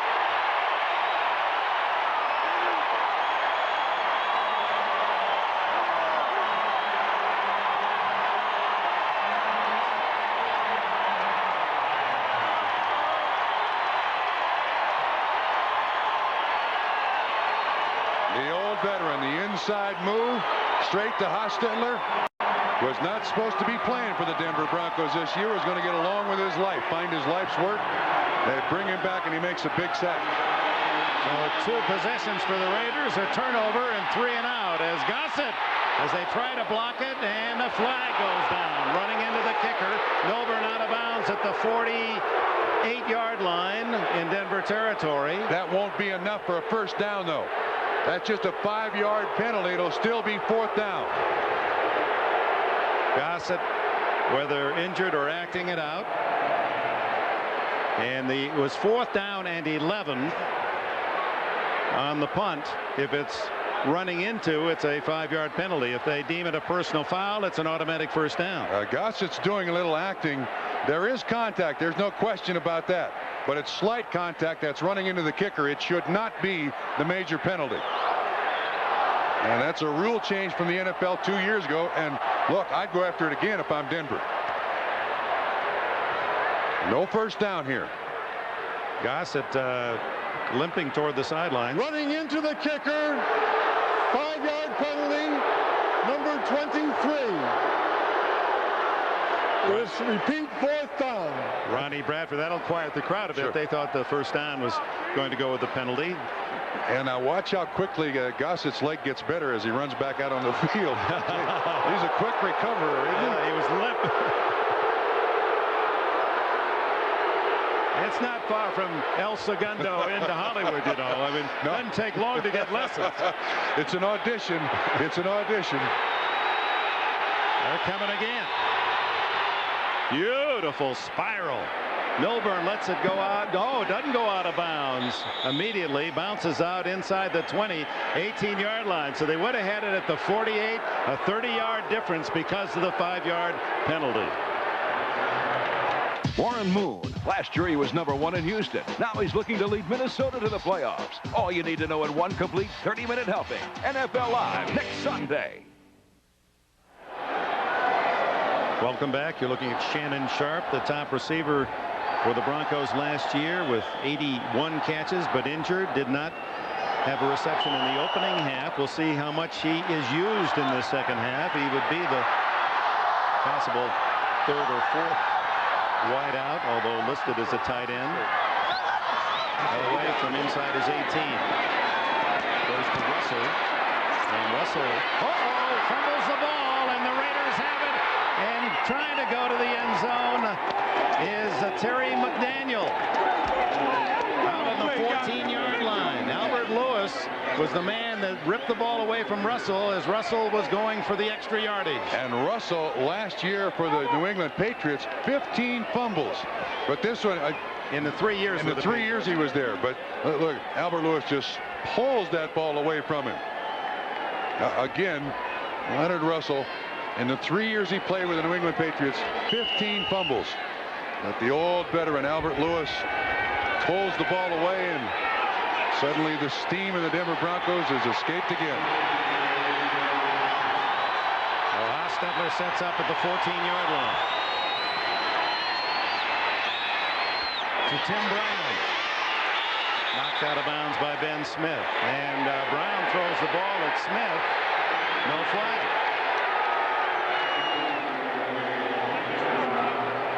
Incidental contact. No harm, no foul. Gain to the inside the 7-yard line. There's Albert Lewis. How many times has he made the big play? Turnovers, interceptions, forced fumbles, block punts. One of the best ever in the NFL at that. I'm still not used to him in a silver helmet, though. I don't think he is either. Wrapped up is Harvey Williams by Steve Atwater, and the smiling assassin Atwater applying some mean hits. That looked like Carl Mecklenburg, too, was in there. Boy, you're going to see him. Again, it's great timing as they come in here. Just as the play develops, they get there both about at the same time. Atwater gets hit, but fights through the block. He and Mecklenburg. Atwater is the one who does make the tackle, but both were right there. Steve Atwater, 4 consecutive years a Pro Bowl. A loss of 3. 3rd down And a long 6 for the Haas. Gets out of trouble for a moment. Throws. Darrell Hobbs was out of the end zone. Hostetler slow getting up as Alexander and Shane Gronett were applying pressure. 4th down and the field goal unit on. And for the Bronco defense, certainly booed lustily in the first half with 4 straight possessions, 4 touchdowns for the Raiders. They've shown 3 good stops here in the second half. Yes, they have. And the Raiders get the ball at their own 14 or at the Denver 14-yard line and hold them. This field goal is a little positive thing for the Bronco defense. 28-yarder for Jaeger, and he's got it. Jeff Jaeger gets 3 back. A flag is down. We'll check the penalty.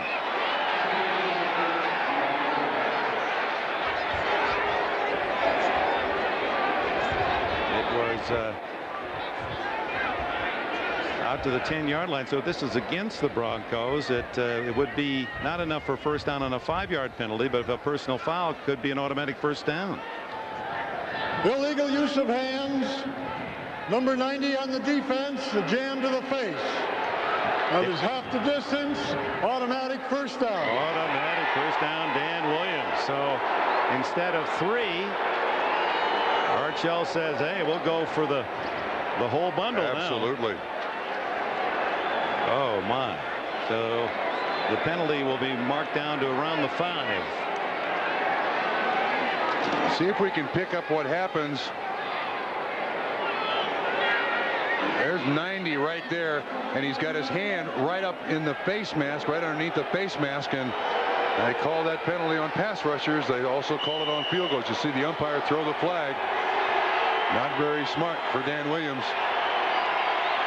So 4 more shots for the Raiders, leading 28-9 from the Bronco 5. And where's the running game? They've run twice in the second half, 6 passes. And another into the flat. Harvey Williams spins away, touchdown.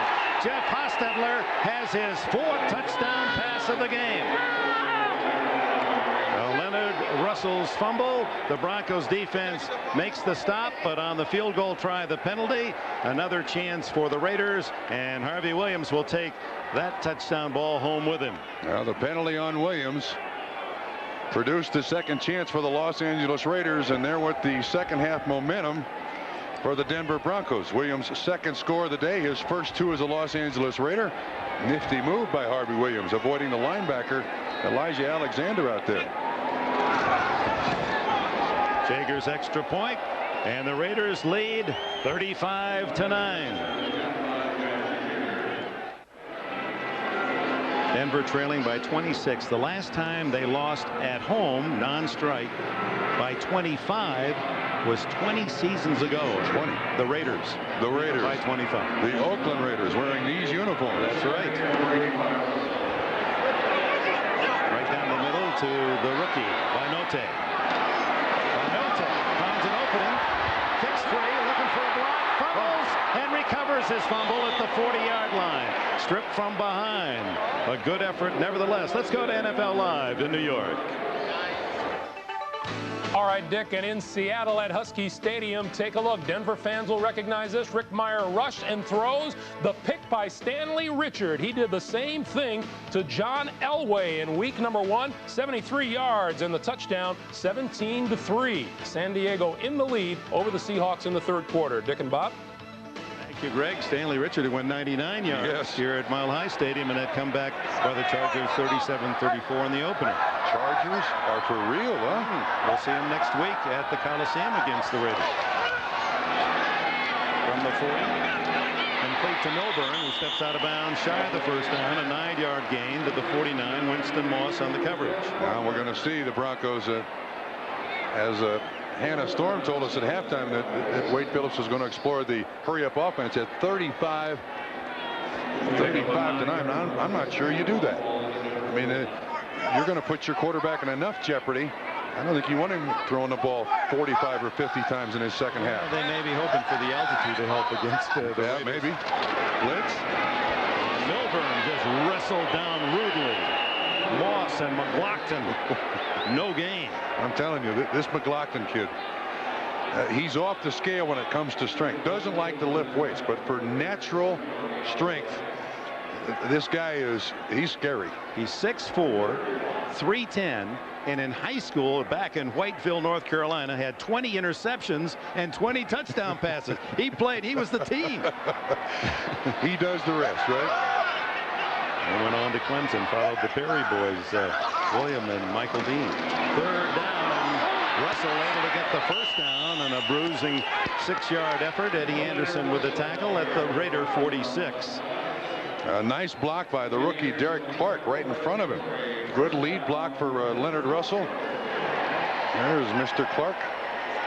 Barry Clark, who enrolled as a freshman at Florida State, then went to Evangelist, student population of 1,800. And what did he say they got at homecoming? 7,500 people? Yeah. That was a big crowd. They were the Crusaders. That's what the entire Denver Bronco team is on right now. A crusade to get back in it. As Elway looking for Miller. Knocked away at the goal line, and it's going to go against the Raiders. I'm not sure. My, they were both pushing, and Lionel Washington gets the flag. This stages of 1994, all of the flags have been going against the defenders. The receivers are really taking advantage of it. Now, Lionel Washington, he can't lose his cool here. Walk away from the field judge and just let it happen. You can see Miller using interference. Number 48 defense, automatic first down. 42-yard penalty. But as we watch it again, Miller was using his free arm to push off all the way down. Now watch him use the right arm. He's outside of Washington. There's the right arm. That's what you're talking about. Washington puts his, see, the official sees when Miller turns around. He sees Washington's arm go in front of Miller. Flag is thrown. First and goal at the 4. Denver needs all the breaks they can get. It's Russell. Touchdown. Boy, how big is that fumble he had?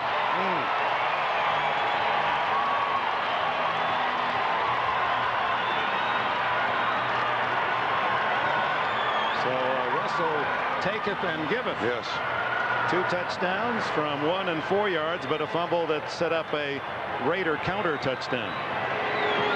As Lionel Washington, and you can appreciate why he is upset. That's a tough call. But initial stages of this season, Dick, all those calls have gone that way.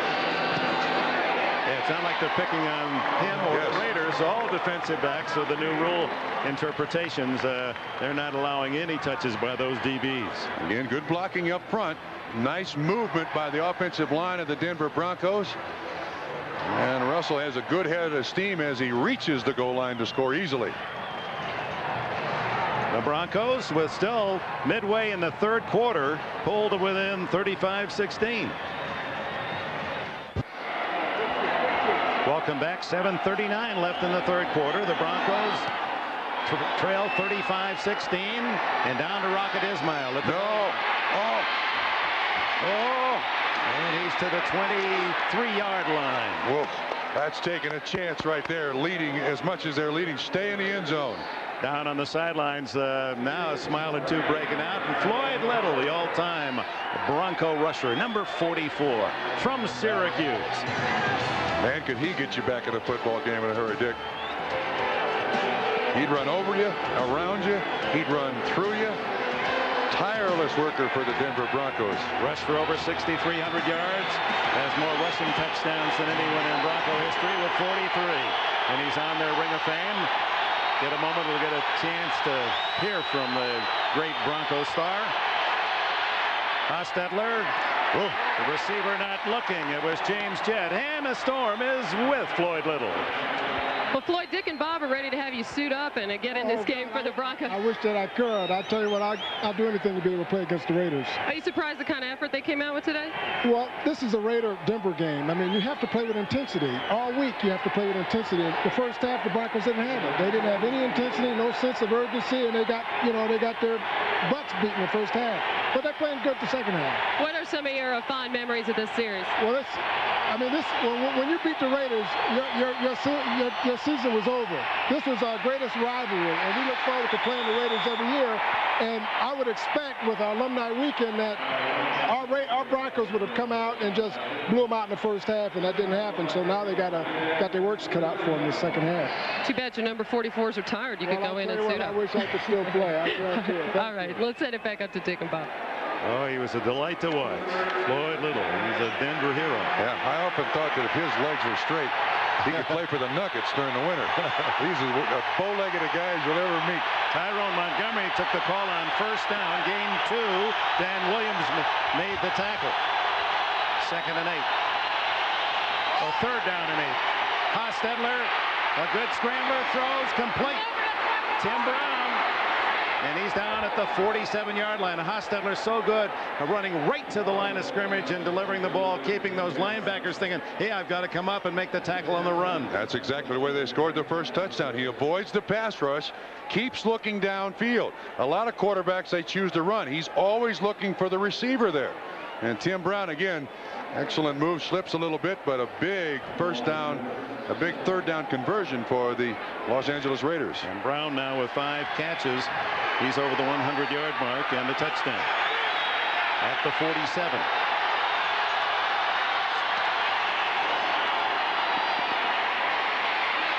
Up on top, looking for that speed, and no flag as Ray Crockett trying to corral Alexander Wright. And Hostetler saying just that. Wait a minute. Where's the call on this side of the field? Like my man Lionel Washington. Yeah, make it even. Quarterbacks do a lot of lobbying, but I think Hostetler is absolutely right. If you're going to call it on my guy, Lionel Washington, 48, call it on their guy, 39, Crockett. There was contact. Now, Hostetler's a feisty man, academic All-America, but he's full of the fire. And in fact, was recruited by Joe Paterno as a linebacker at Penn State. Too much time. And caught at the 32-yard line. Another first down. It's Brown again coming back to meet the ball. 15 yards. Crockett the tackler. You mentioned Hostetler's toughness. He said he didn't go to Penn State because he had 2 older brothers who went to Penn State, both as quarterbacks, and they came out of Penn State as linebackers. So he spent 1 year there and then went to West Virginia. West Virginia to play quarterback. Married the coach's daughter. Don Nealon. Yep. He lifts weights with the offensive lineman.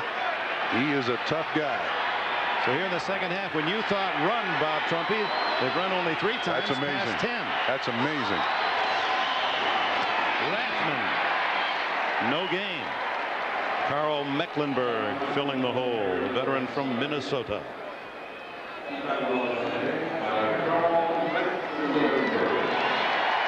Only the 4th run of the second half. You look at the good balance in the first half. 17 rushes. They only ran the ball 9 times the entire game last week against Seattle.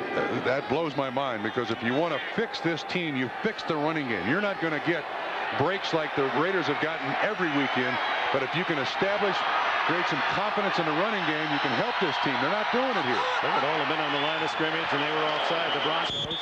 Harvey bats the ball down, but again, someone leaned into the neutral zone for Denver.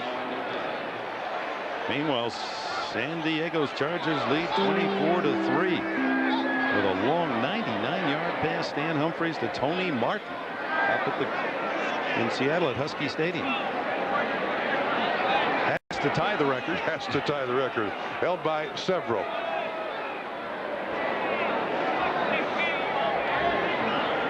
Neutral zone violation, number 90, defense. The defensive movement caused the offense to move. Dan Williams caused with another error. Defense. 5 yards, still second down. Now, last year, the defensive lineman would move like that. The offensive tackle would react, and it would be called illegal procedure. But they've changed that to give the offensive lineman a break. Now he comes out of the ball game. He was the one on the field goal that committed the foul and took a 3-pointer into a 7-pointer. Not been a good day for a lot of these Broncos, not just Dan Williams. Second down and 5.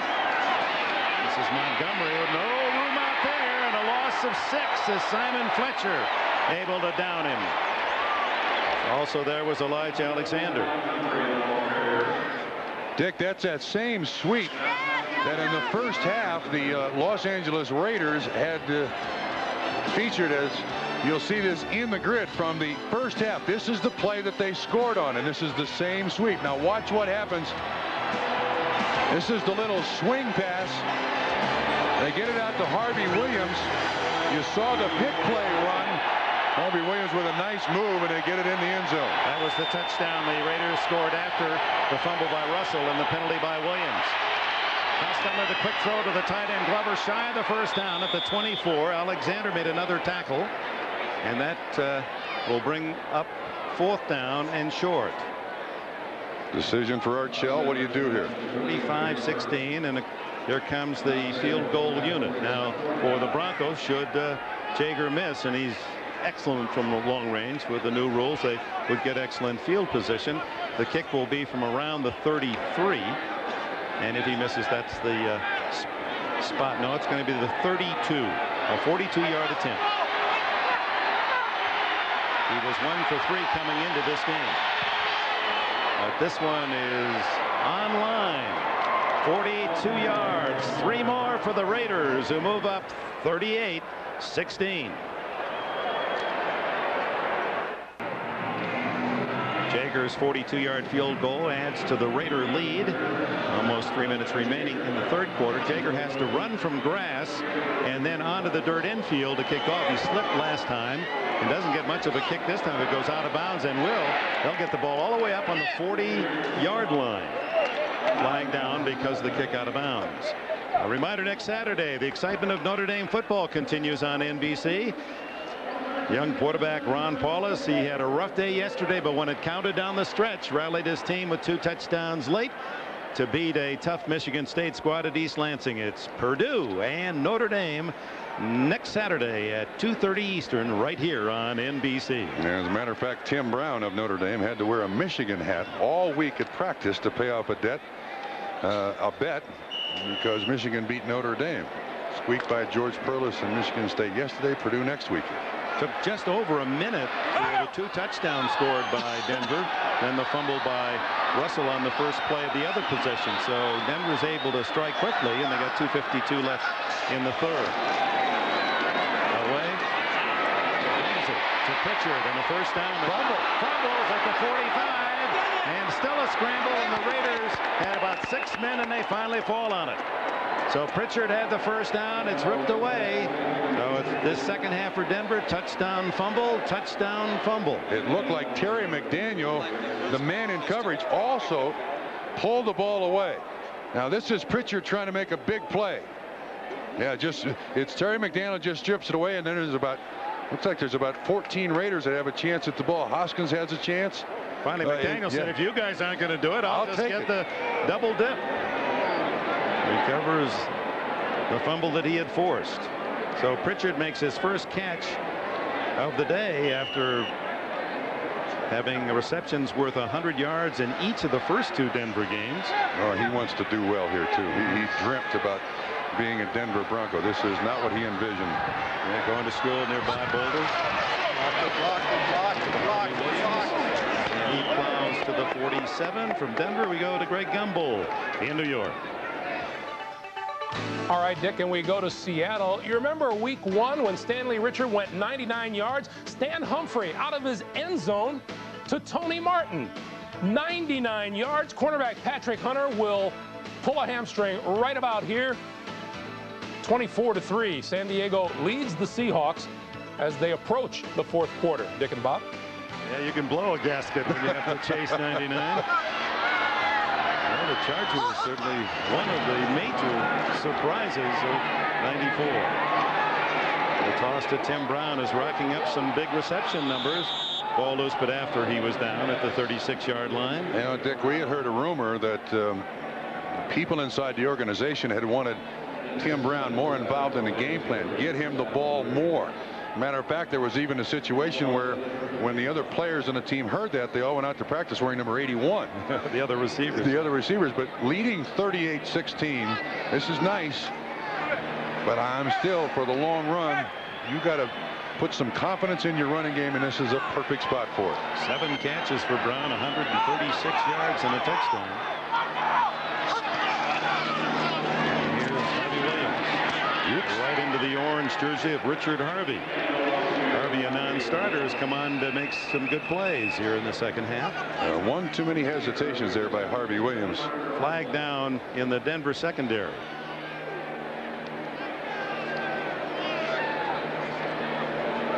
Block below, chop block is the signal against Los Angeles.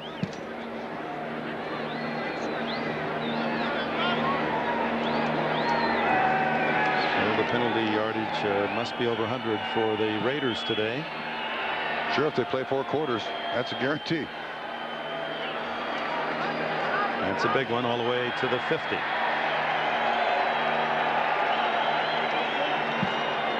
Personal foul, illegal crackback, number 82 on the offense, 15 yards, repeat first down. James Jett in the hats worn by the officials in the spirit of this throwback. It reminds me of one of the great referees growing up as a kid, did all the big games. Ron Gibbs used to be the man that got the call. He's from my own town, Springfield, Illinois. Right. The Ronnie Gibbses, yeah. You're right, him and Jim Tunney after him was the next one. I like those. I want one. You do? Tom, why don't you get one of those things? Hostetler on the screen to Rathman with lots of white jerseys in front, and Rathman to the 38-yard line. Tackled by Alexander. It'll be still another 12 for a first down on second down as the seconds tick away at the end of the third quarter. Dick, I think it's fascinating to talk to Rathman about this football team. With all the success he had with San Francisco, he's preaching family to his teammates here with the Los Angeles Raiders. Unity, unity. You hear it every other word from him. End of 3. Raiders in command.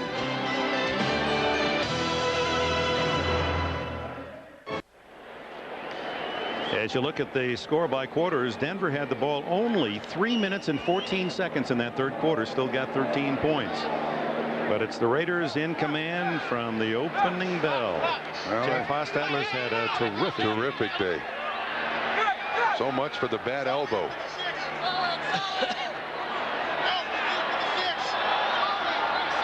Montgomery is flanked out to the right. Appeared to be movement before the snap, and Montgomery gets the catch. And some more poor tackling, mindful of the first half Bronco defense. And Dick, that's great offense because they flank Montgomery out there, and Elijah Alexander, a linebacker, goes out there with him. Alexander is playing 10 yards off. Montgomery catches the hitch, and then Elijah Alexander also misses the tackle. I mean, that's terrific offense if you can isolate a running back on a linebacker. Look how deep he is. Now watch the little move. I mean, you can't expect Alexander to make that play. Well, first down at the 15 for the Raiders. Hostetler racking up some more passing yards. He's over 300. Montgomery stopped cold as Alexander and Keith Burns into the game to make the stop. Rookie from Oklahoma State. Look at those numbers for the Hoss. He's galloping. 20 of 29 when last week they were accusing him of having a bad elbow. And look, if you protect him and you can run the ball, Hostetler can certainly make the completions. Something about Denver too, Bob. Yes. 4 games against the Broncos. He's got 12 touchdowns, no intercepts. And hitting around 70%. Williams and Rathman on 2nd and 10 are behind Hostetler. And well covered was Alexander Wright. I think as much as Jeff Hostetler plays, likes to play the Denver Broncos are absolutely sick of the Los Angeles Raiders. They will, by the time this calendar 1994 ends, they will have played 5 times. And Wade Phillips has seen too much of a score like this. Well, Art Shell, as it goes his way again today, will be 10-1 against Denver in his coaching tenure. And you know, I thought what Art said to us last night, I'll get it in a minute here. And I'll bet you go back to his playing days, it's about 30 to. You're right. They didn't beat the Raiders much in his heyday. Hostetler almost hits Williams. That was an ad-lib effort and a terrific throw. Yeah, so much for the bad elbow. Wow, what a throw that was, because he saw Williams running the sidelines and just rainbowed it. That's that goal line play. Just he never gives up on the play, steps up, and gets pressure from 99 Dronette, still throws it out there, and almost a completion. Nice play, Crockett, or it is a completion. 4th down and 9, and Jaeger from 33. Crockett's made a couple of those late dives with a broken left hand to deny touchdowns today. Jaeger is good. And the Raider lead 41-16. 4th quarter. The NFL on NBC is brought to you by the Optima True Grace Card from American Express. By your gas industry. Clean, economical, natural gas. Think what you'll save. By Compact, makers of the Contura Aero. So light and portable you'll never be tempted to leave it behind. And by Coors Light, the silver bullet. Keep on moving. Welcome to the capital city of Colorado. LA Raiders. The Broncos' capital punishment. And it's Binote to the 25-yard line, and a reminder coming up on NBC after our NFL action, the Bermuda Triangle at 7 Eastern. Secrets revealed, the mysteries of the Bermuda Triangle, and more mysteries being solved at 8 o'clock Eastern time tonight. That's about the aliens. And I know that sometimes, you know, the way you talk, I got a feeling that you've seen maybe a UFO in your day. Yeah, in a former life, I think I did, Dick. I've recovered, though.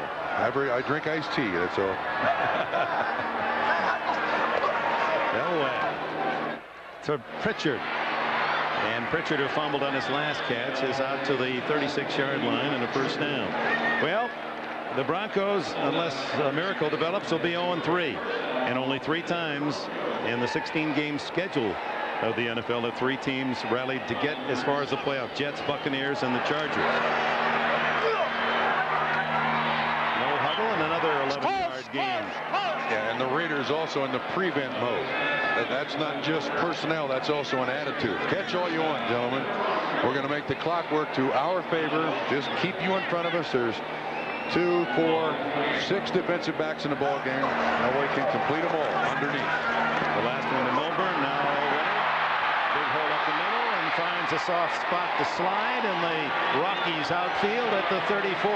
Be the last time you'll see this baseball alignment here, so you can take a good look at that as well. They'll go to Coors Field if there's baseball next year. Don't say that. Well, don't say I know, that. but let's hope that that's the case. But Coors Field will be completed. Nolan Harrison rips him down. The 3rd sack by the Raiders today. He didn't have a second choice and gets up slowly. Harrison really put him to the ground. You're looking at the Denver Broncos franchise. He is the franchise. There's some who believe that he lobbied to get Dan Reeves out of here. He likes Wade Phillips as a head coach. He's in business with the owner of this franchise. Very successfly for Very auto successful. dealerships that sold something like $150 million of cars last year. I think he's the most secure quarterback in the NFL, even with Troy Aikman's $50 million contract. 2nd and 20. And no chance for Cedric Tillman, who is being hawked by young James Trapp, the Olympic sprinter from Clemson. But in John Elway, you have one of those rare athletes who is also willing to take the responsibility when things go wrong. Son of a coach. Jack is associated with the Denver Broncos, has been for several years now. Told us that he knows a lot of the problems on this team are related to him. Willing to work hard to get him straightened out. Could have won the first 2. It was his big mistakes that you can point to. Flag down. This is little Jeff Campbell, the former Lion who grew up in the ski country of Vail, Colorado, to make the catch. 12 yards in the play if. And some of the knights of the keyboard here in Denver feel that maybe Elway has too much power with the team. True on the talk shows as well. Well, they talk about it. It's a balancing act. There's no question about that. Penalty is against Denver. Well, that denies a sizable Offside, gain. 56 defense. 5 yards. Repeat 3rd down. Excuse me. Is against Andre Bruce. continuing to talk about John Elway, there was a time when this game was not fun to him. He tried calling his own plays when Dan Reeves was here. At least now it's fun. And if you can surround John Elway with good personnel, he'll win you the highest percentage of games. Well, they've given him some new receivers that have certainly had great credentials. Throw underneath to Tillman, but that's going to be shy of the first down. Brings up 4th down. Derek Russell, check it, Derek Russell with a catch, and he comes up limping. Young man from Arkansas who had his best year last year, 44 catches, and no choice but to go for it on 4th down at the 31. It was 4th and 6. Dick, I thought it was interesting that John Elway said, I'm still getting used to these receivers. To pick up the blitz, but the throw is short. And the Raiders take over on downs. Anthony Miller, the intended receiver, but Elway had to throw off his back foot. The pressure was on. And with that incomplete pass, a lot of folks heading for home. The NFL on NBC is brought to you by Domino's Pizza. Call Domino's now. Buy a large 2-topping crunchy thin crust pizza and we'll give you a medium pizza free.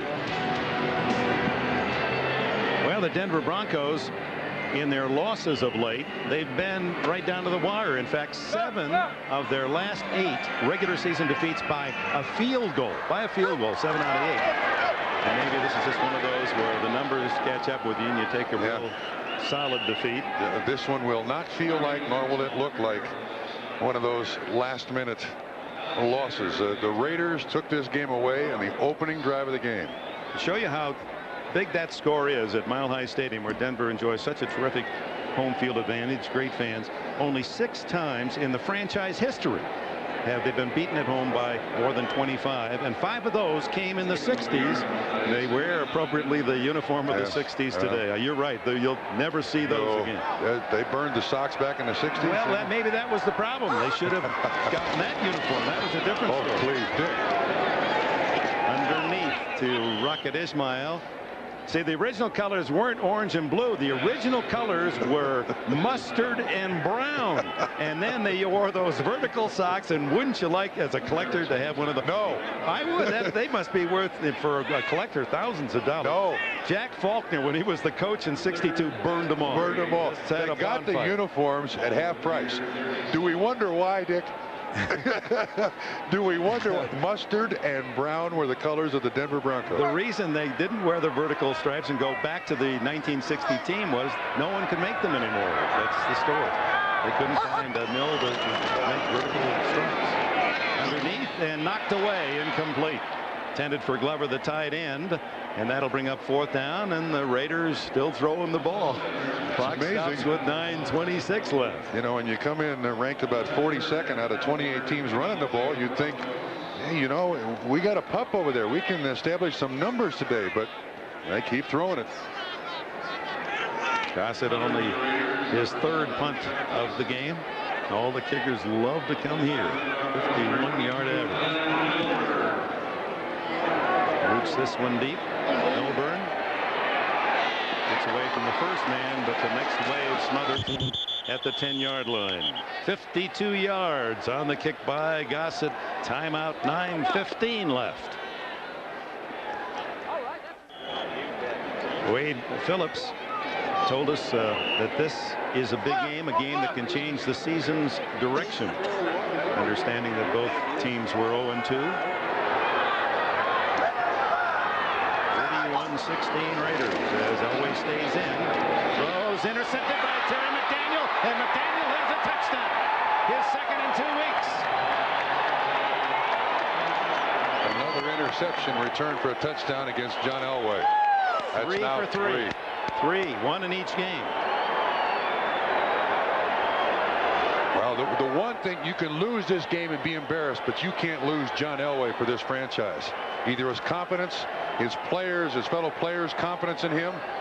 I'd get Hugh Millen warmed up quickly. 15 yards on the return by Terry McDaniel. That ball was 2nd interception for a touchdown, but he had a fumble return last week against Seattle for a score. Excuse me, Dick. That ball thrown behind the receiver. And this has gone from defeat to humiliation with 9:08 left. 48-16 Raiders. Now watch this throw. It is behind Campbell and allows McDaniel to make up the room. If he stretches out in front, and I think Campbell can make the reception. Yeah, but boy, that's a good play by McDaniel. That's an all-pro interception. It absolutely is. No question about it. He got the friendly bounce, took it in. That's his 16th career interception. 2 for touchdowns. So the 2-time Pro Bowler McDaniel. Right and joy of Saginaw, Michigan, and we'll see if we see Hugh Millen. Yeah. Well, it's for the Broncos. Look at those faces. There's some mysteries about what happened today. Oh, by the way, tonight on NBC, triple header filled with mystery and action. How does that happen? Bermuda Triangle, secrets revealed, unsolved mysteries, UFOs the feature, and then a 2-hour season premiere of Sequest. All tonight beginning at 7 Eastern, 6 Central and Mountain here on NBC. An entertaining Sunday night here on the Peacock. Hugh Millen, former Washington quarterback, University of Washington quarterback. He's been around with the Rams, Atlanta, New England, Dallas, Miami. Dick, he's warming up in a hurry. Well, the Broncos are going to get back in a hurry. Well, but I mean, like he's warming up to take over the next series. Hager to Binote at the goal line. And this young man that they think will become a very good defensive back and kick returner. He's a project, of course, a running back all through college. With the return, Butler Binote. He's 5'9" and 190, and Elway stays on the sidelines, and Hugh Millen, the quarterback. I think this is a very smart decision by the Denver Broncos because you need this kid, this man, and you also need the players' confidence in John Elway to remain intact, even though he's had a bad day. So now Millen comes in here and gets his share of snaps. Played in 32 NFL games. You saw his numbers. Unrestricted free agent. Look at him heading for the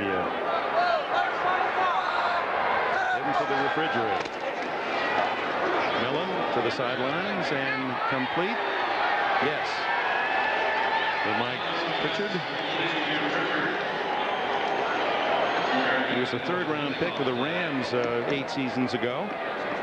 Never really had a chance to be the #1 guy. Yeah, when he was at the University of Washington, remember the arrangement that Don James had with him and another quarterback? Stapler, Chris Chandler, they're all there about that time. They were alternating back and forth. They couldn't really decide on the starting quarterback.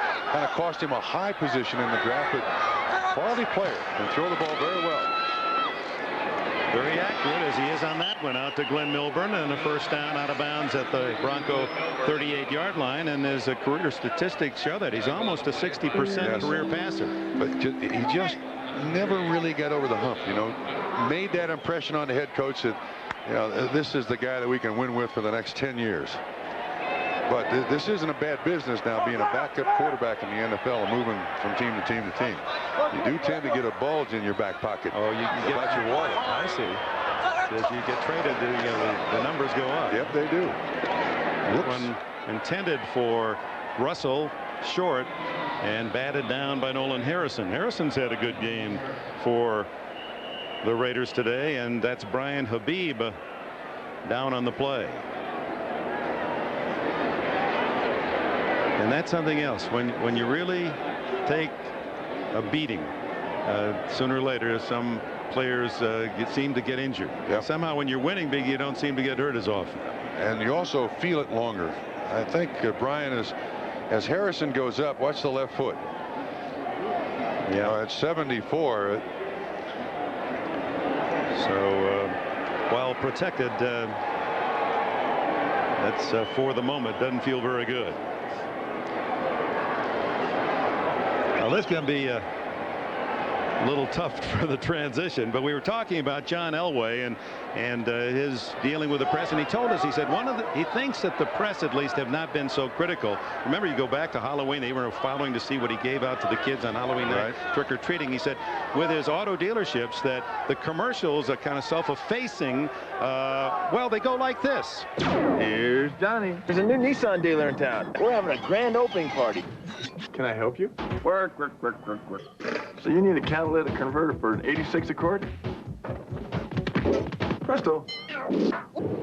Is this a great place or what? Hi, Parks. This is John. What time? It's on its way, Max. Then this goes here. Any questions? I'll be back. Well, tough to even chuckle if you're a Denver fan, but that's the kind of fun he's having. Selling autos here. Tillman with a catch, and that'll be a first down at the 49. They hope John Elway will be back. Without him, they're a long way from being a championship football team. And it doesn't get any easier next week, Monday night at Buffalo. This is as poorly as I've seen John Elway play in a lot of years. And these three, he's now got 4 interceptions, 3 returned for touchdowns. They are big things to John Elway. Milburn, the intended receiver. But there's not a great one in Canton that didn't have a day like this. Well, but at the same time, I think part of John Elway's reputation was built on these games where he's displayed the ability to bring his team back in the 4th quarter. Well, in the first 2 games, suddenly that has changed. So there's a perception change of John Elway that he doesn't like at all. On 2nd and 10, Millen. And not having seen much duty with the Broncos, a lot of timing involved, especially when the Raiders bring the extra man. Yeah, that was a blitz, and I don't think Rod Milburn read it correctly. And Millen was throwing it away, but Milburn was not even looking back at the quarterback. How bad would this loss be if it stays 48-16? You've got to go back into the season of 1968 at home, when the Raiders won 43-7 here, to find Denver beaten so solidly. That's 196 games ago. It's going to be intercepted. No, 2 Raiders had a chance. Albert Lewis and Eddie Anderson. Now, the Raiders are difficult to play even when they're 0-2, but when they play the Broncos, you can just see the psychological edge they have. Opening drive of the game. Raiders run right up the gut. That's the old Fox playing the chickens, and where's the field? Yeah. In the coop. We get to play in the coop again. Art Shell last night telling us that because of this 0-2 start, he second-guessed everything he did as a head coach in preparation for the season. He says you second-guess everything. We worked them too much. We worked them too little. They had too much practice time. Not enough practice time. 4th down and 10. Millen underneath, and Pritchard tackled a yard shy of a first down, and the Raiders will take over on downs at their own 42-yard line. Timeout. 7:24 remaining. Raiders celebration in Denver. Well, it was one of the big question marks coming into this game, the health of Jeff Hostetler, and he has answered boldly with a solid game plus. 21 for 33, well over 304 touchdowns. That's the bold print tomorrow when they summarize the NFL play of today. Yeah, what elbow. Now it's Vince Evans at the 43, takes over, and Harvey Williams picks up about 4 up the middle. Evans, the 2nd oldest player in the NFL and the oldest quarterback at 39. Jackie Slater for the Rams, a touch older. He's hit the 4-0 mark. Great tackle. I think Vince Evans wore this uniform when it was new. Now he's wearing it when it's old. Didn't even have to order it. That's he right. had that one in his closet. Took it off his wall. Says, which one you want, Al? I'll save you some money. Sure. Oh, by the way, we got Al Davis from the these are the 63 uniforms, which is the first year Al Davis was the coach and general manager of the Raiders. He came up from San Diego, where he was an assistant under Sid Gilman. And not much there on the handoff as Keith Burns denies young Kevin Smith. Reminder, just after the final gun, we'll switch to our Sunday night NBC programming, Bermuda Triangle, The Unsolved Mysteries, Sequest. 4 hours of mystery for you on NBC to follow the conclusion of this game in Denver, where the Los Angeles Raiders have really flexed. First 4 possessions, 4 touchdowns. And Broncos a first half of dismay. Yes, total dismay. Evans on 3rd down and almost intercepted. Throw the ball. By the way, while we have a moment too, I want to give my best wishes to Napoleon McCallum after that injury. Certainly hope he recovers as fully as he possibly can. Knapp is one of those quality individuals. Oh, is he? And as an ex-football player, you always, when you see an injury like that, wish and hope the best for the athlete. And Knapp is a wonderful guy to him and his family. Season's over, but even if there's no more NFL for him, he'll have a quality life. He'll do fine, won't he? Gossett with another boomer, and that one into the end zone, and the Broncos take it at the 20. And more bad news in a way for Wade Phillips, because it's going to be called and recounted and sports talk and in the papers while he goes 0-3. The man he replaced, Dan Reeves, goes 3-0. The Giants have beaten Washington 31-23. That's a final. Some other late scores also, as Miami defeats the Jets to go 3-0, and Minnesota a convincing win at Soldier Field, Chicago, and that sets up a Chicago doubleheader. You folks, starting at 11:30 Central Time in Chicago, we'll see the Miami-Minnesota game, and also Detroit and New England. So with us on the Peacock there in the Windy City. This is the rookie, and Derek Clark rumbles out of bounds, and with 5:34 to go, ball at the 29-yard line.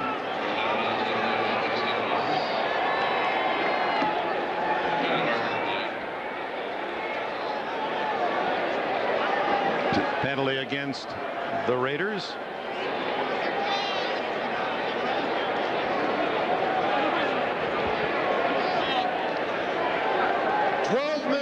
On defense, penalty declined, 2nd down. They'll take the play at the 29-yard line.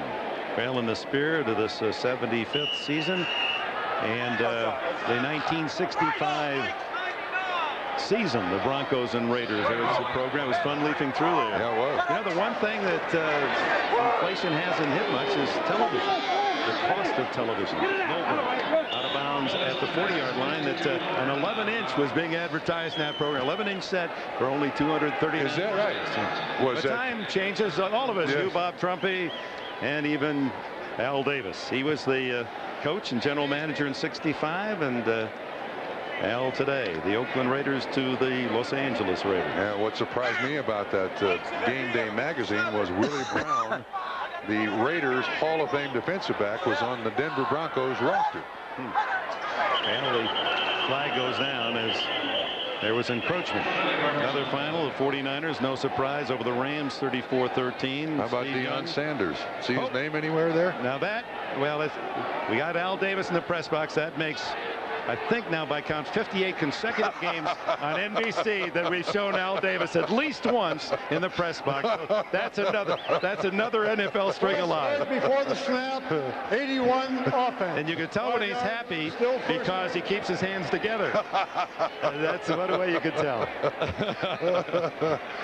Oh, at the 35-yard line. Okay, enough. Remember, we go there next week now. Well, that's right. And we're keeping the consecutive string alive. 4:56 to go.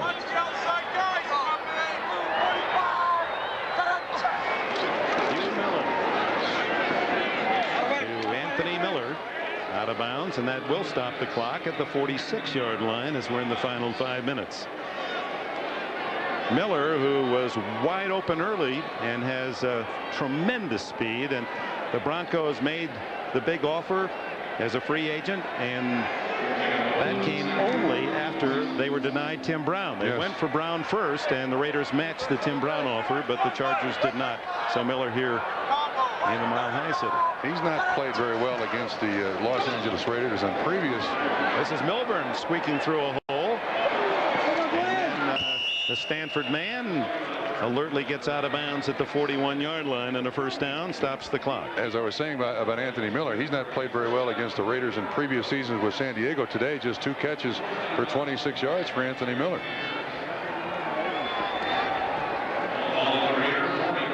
Meanwhile, his former teammates go 3-0. Bobby Ross's Chargers win at Seattle. Big plays in there, huh? The interception return, 99-yard touchdown. And Humphreys, a 99-yard touchdown throw. Milburn again. This time he goes inside to the 28 and another first down, and the clock runs at 4:30. Tackled by Greg Biekert, a young man who played college football at Colorado. And he was the man who, I guess, the reports we've heard is a one-punch knockout of Scott Davis. And we hear now that Davis is going to return the defensive end tomorrow to the Raiders. Yeah, but apparently there is some conversation amongst the Raiders that, wait a minute, he's left us twice before. Why are we bringing him back here the third time? Davis, who received $1 million bonus to return after a 2-year hiatus. Oh, Eddie Anderson. That blitz by the safety Anderson has been effective all day. Yeah, but now see, that adds to the anger between anybody that plays the Raiders and the Raiders. Here it is, 48-16, 3:54 to go. They're just driving the ball down the field. Let's come with a safety blitz. Eddie Anderson, 33, not picked up. Bang. Helmet on helmet. Now why are you doing that? What are you coming with a safety? What do you want? Safety blitz? Come on. Second down and 18. That's the 4th Los Angeles sack. 2 for Anderson. He had only 3 in the first 2 games total. That intended for Jeff Campbell. Low and outside. 3:33 remaining. Albert Lewis, he says, I don't know if he's saying my head's okay. Last week at this time, he didn't know where his head was. No fear. That's the Tom Rathman hat. Boy, there's a fellow that just would have helped any team, Albert Lewis, huh? One of the superb cornerbacks, 6'2", 195, cover man. He had to buy the number 29 from Patrick Bates. Biekert on the blitz, and Millen throws it away. No penalty. You know, in the case of Albert Lewis, he looks today the same as he did when he first came in the league. Long, lean, fluid, flexible, strong, great hand strength, great technique. He just has not changed. And Art Shell, who doesn't say a lot, just said a pro's pro. That's all I can say. Ronnie Lott spent a little time with the Raiders. And then Albert Lewis among the active players with the 38 interceptions. We don't know if Eugene Robinson had one today up in Seattle. So 4th down and long. 18 for a first down. Great catch by Pritchard, but well short at the 24, and the Raiders take over on downs with 3:20 left. Well, the executive producer of NBC Sports is Tommy Roy, the coordinating producer of NFL football, and the producer of today's game, John Faratzis. Directed by John Gonzalez. Associate directors Ed Fibashoff, who did the editing on that John Elway piece, and Jeff Jacobs. Technical director Mitch Geller. Our production associate Bill Herbstman. Statistician, the slingshot, Ross Schneiderman. Production manager Tim DeKeim, and our technical manager Art Parker. Thanks to all the men and women NBC Sports here in Denver today. I'm sure that overtime check will be in the mail as this game well beyond the 3-hour mark. And the Haas in Bronco land, Jeff Hostetler. John Elway thinking about a lot of things. One bad Sunday. Well, if Tom Rathman wants unity and bringing the team together, there's nothing like a victory such as this. Everyone did something, offense and defense. And they kept telling us last night, you know, Dick, we're not that bad off, but all we... Wait a minute. Vince Evans just took a timeout. That ought to be at least a 20-yard penalty. They only had 10 men on the field.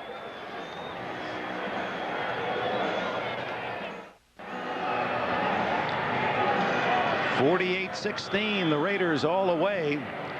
They were 21-3 up at the end of the quarter. First 4 possessions, 28 points. We have a chance to thank also Brad Pearson and Mark Friedman, David Lyons, Nate Leaf in our broadcast booth for their help, as well as Final now in San Diego 24, Seattle 10. A big 99-yard pass play, Stan Humphries to Tony Martin. Harvey Williams has a touchdown catch and a touchdown run out to the 32-yard line. Since we've run long and into prime time on Sunday night, we want to remind those of you waiting, stay with us. Soon as that final gun, we'll switch you to the Bermuda Triangle, Secrets Revealed, Unsolved Mysteries about alien beings, and then the 2-hour season premiere of Sequest. And viewers on the West Coast will see these shows at their regularly scheduled time. So stay tuned. Ben Smith shaken on that last play. Well, Art Shell is now 10-1 against the Denver Broncos. 10-1. And John Elway in his career is 6-15 against the Raiders. It's the worst start in a long time, as has been underlined for the Broncos since '68, 26 years ago, when they started 0-2. And for the Raiders, it was their worst start in terms of being beaten up by the opponents since 1961, when they lost 55-0 and 44-0. And Tom Rathman was saying, I've never experienced anything like this until today. And this win should turn things around, especially emotionally in the camp of the Raiders. Yeah, there should be no fights between players or coaches this week. Everyone should be happy with this victory. November 10th, 1968, the Raiders beat Denver here 43-7. You have to go back that far for Mile High Stadium to see the home team smacked around the way the Raiders have done it to them today. That's the offensive coordinator, Tom Walsh, in the background there with a dark jacket on. He's called a good game today. A lot of runs in there. Good block. Williams getting in bounds. Finally twisted down by Jeff Robinson, second-year man from Idaho. Takes us to the 2-minute timeout. 1:58 left in Denver.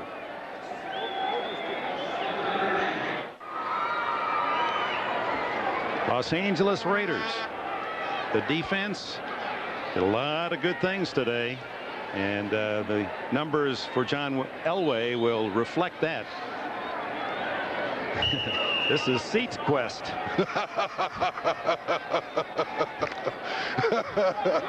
So stay tuned. So Gossett with 10 men on the line of scrimmage gets it away. Milburn, and it kicks out of bounds inside the Bronco 20. They'll mark it at the 19-yard line. 48-yard punt. And for Denver the rest of the way at Buffalo next Monday night. The Bills 2-1 after losing their opener. Then a bye at Seattle, Kansas City here, at San Diego, Cleveland at home. Ooh. For that Buffalo game of the bye week. And for the Raiders, San Diego at home. We'll have that one for you here in NBC, second half of our doubleheader. Bob and I will be at the Coliseum where San Diego takes on these Raiders. New England after the bye, and then at Miami, Atlanta, and Houston at home. And Houston losing again today. They start 0-3. Cincinnati 0-3 start, as is the case with Arizona and Buddy Ryan shut out at Cleveland. Miami 3-0. Chargers 3-0. The Giants 3-0. The teams out of the gate. And of course, Kansas City 2-0. With the Raider win today, here's a look at the AFC West. Some would argue the most contentious of the divisions. 5 teams that started the season looked to be tough to wade through this. And San Diego, if anything, you would have thought the bottom would have been on top, yes, and the top team on the bottom. But the experts are wrong so far. And Kansas City plays tonight at Atlanta. Milburn twisting for 1 or 2 yards. And Dick, I think when you look at the Denver Broncos here, they thought they had problems just on the defensive side of the football, but this performance today, they got problems on both sides of the football. I mean, the way the offense of the Raiders went through the defense kind of took the any real hope that the offense had that maybe we can just grind it out, do a little bit here, do a little bit there, get this thing done. With Jim Fossil and Wade Phillips and John Elway got a lot of reassessing to do this week.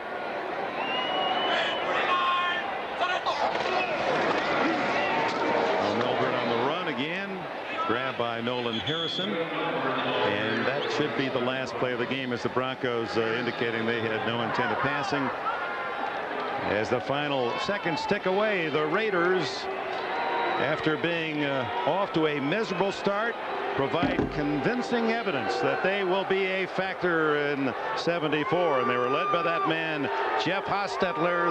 The final 48-16 will return to Mile High Stadium right after these words.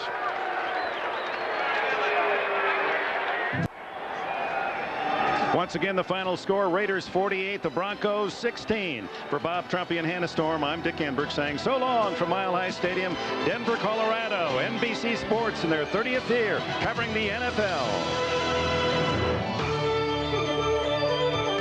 In a new world, a new standard of excellence, NBC Sports.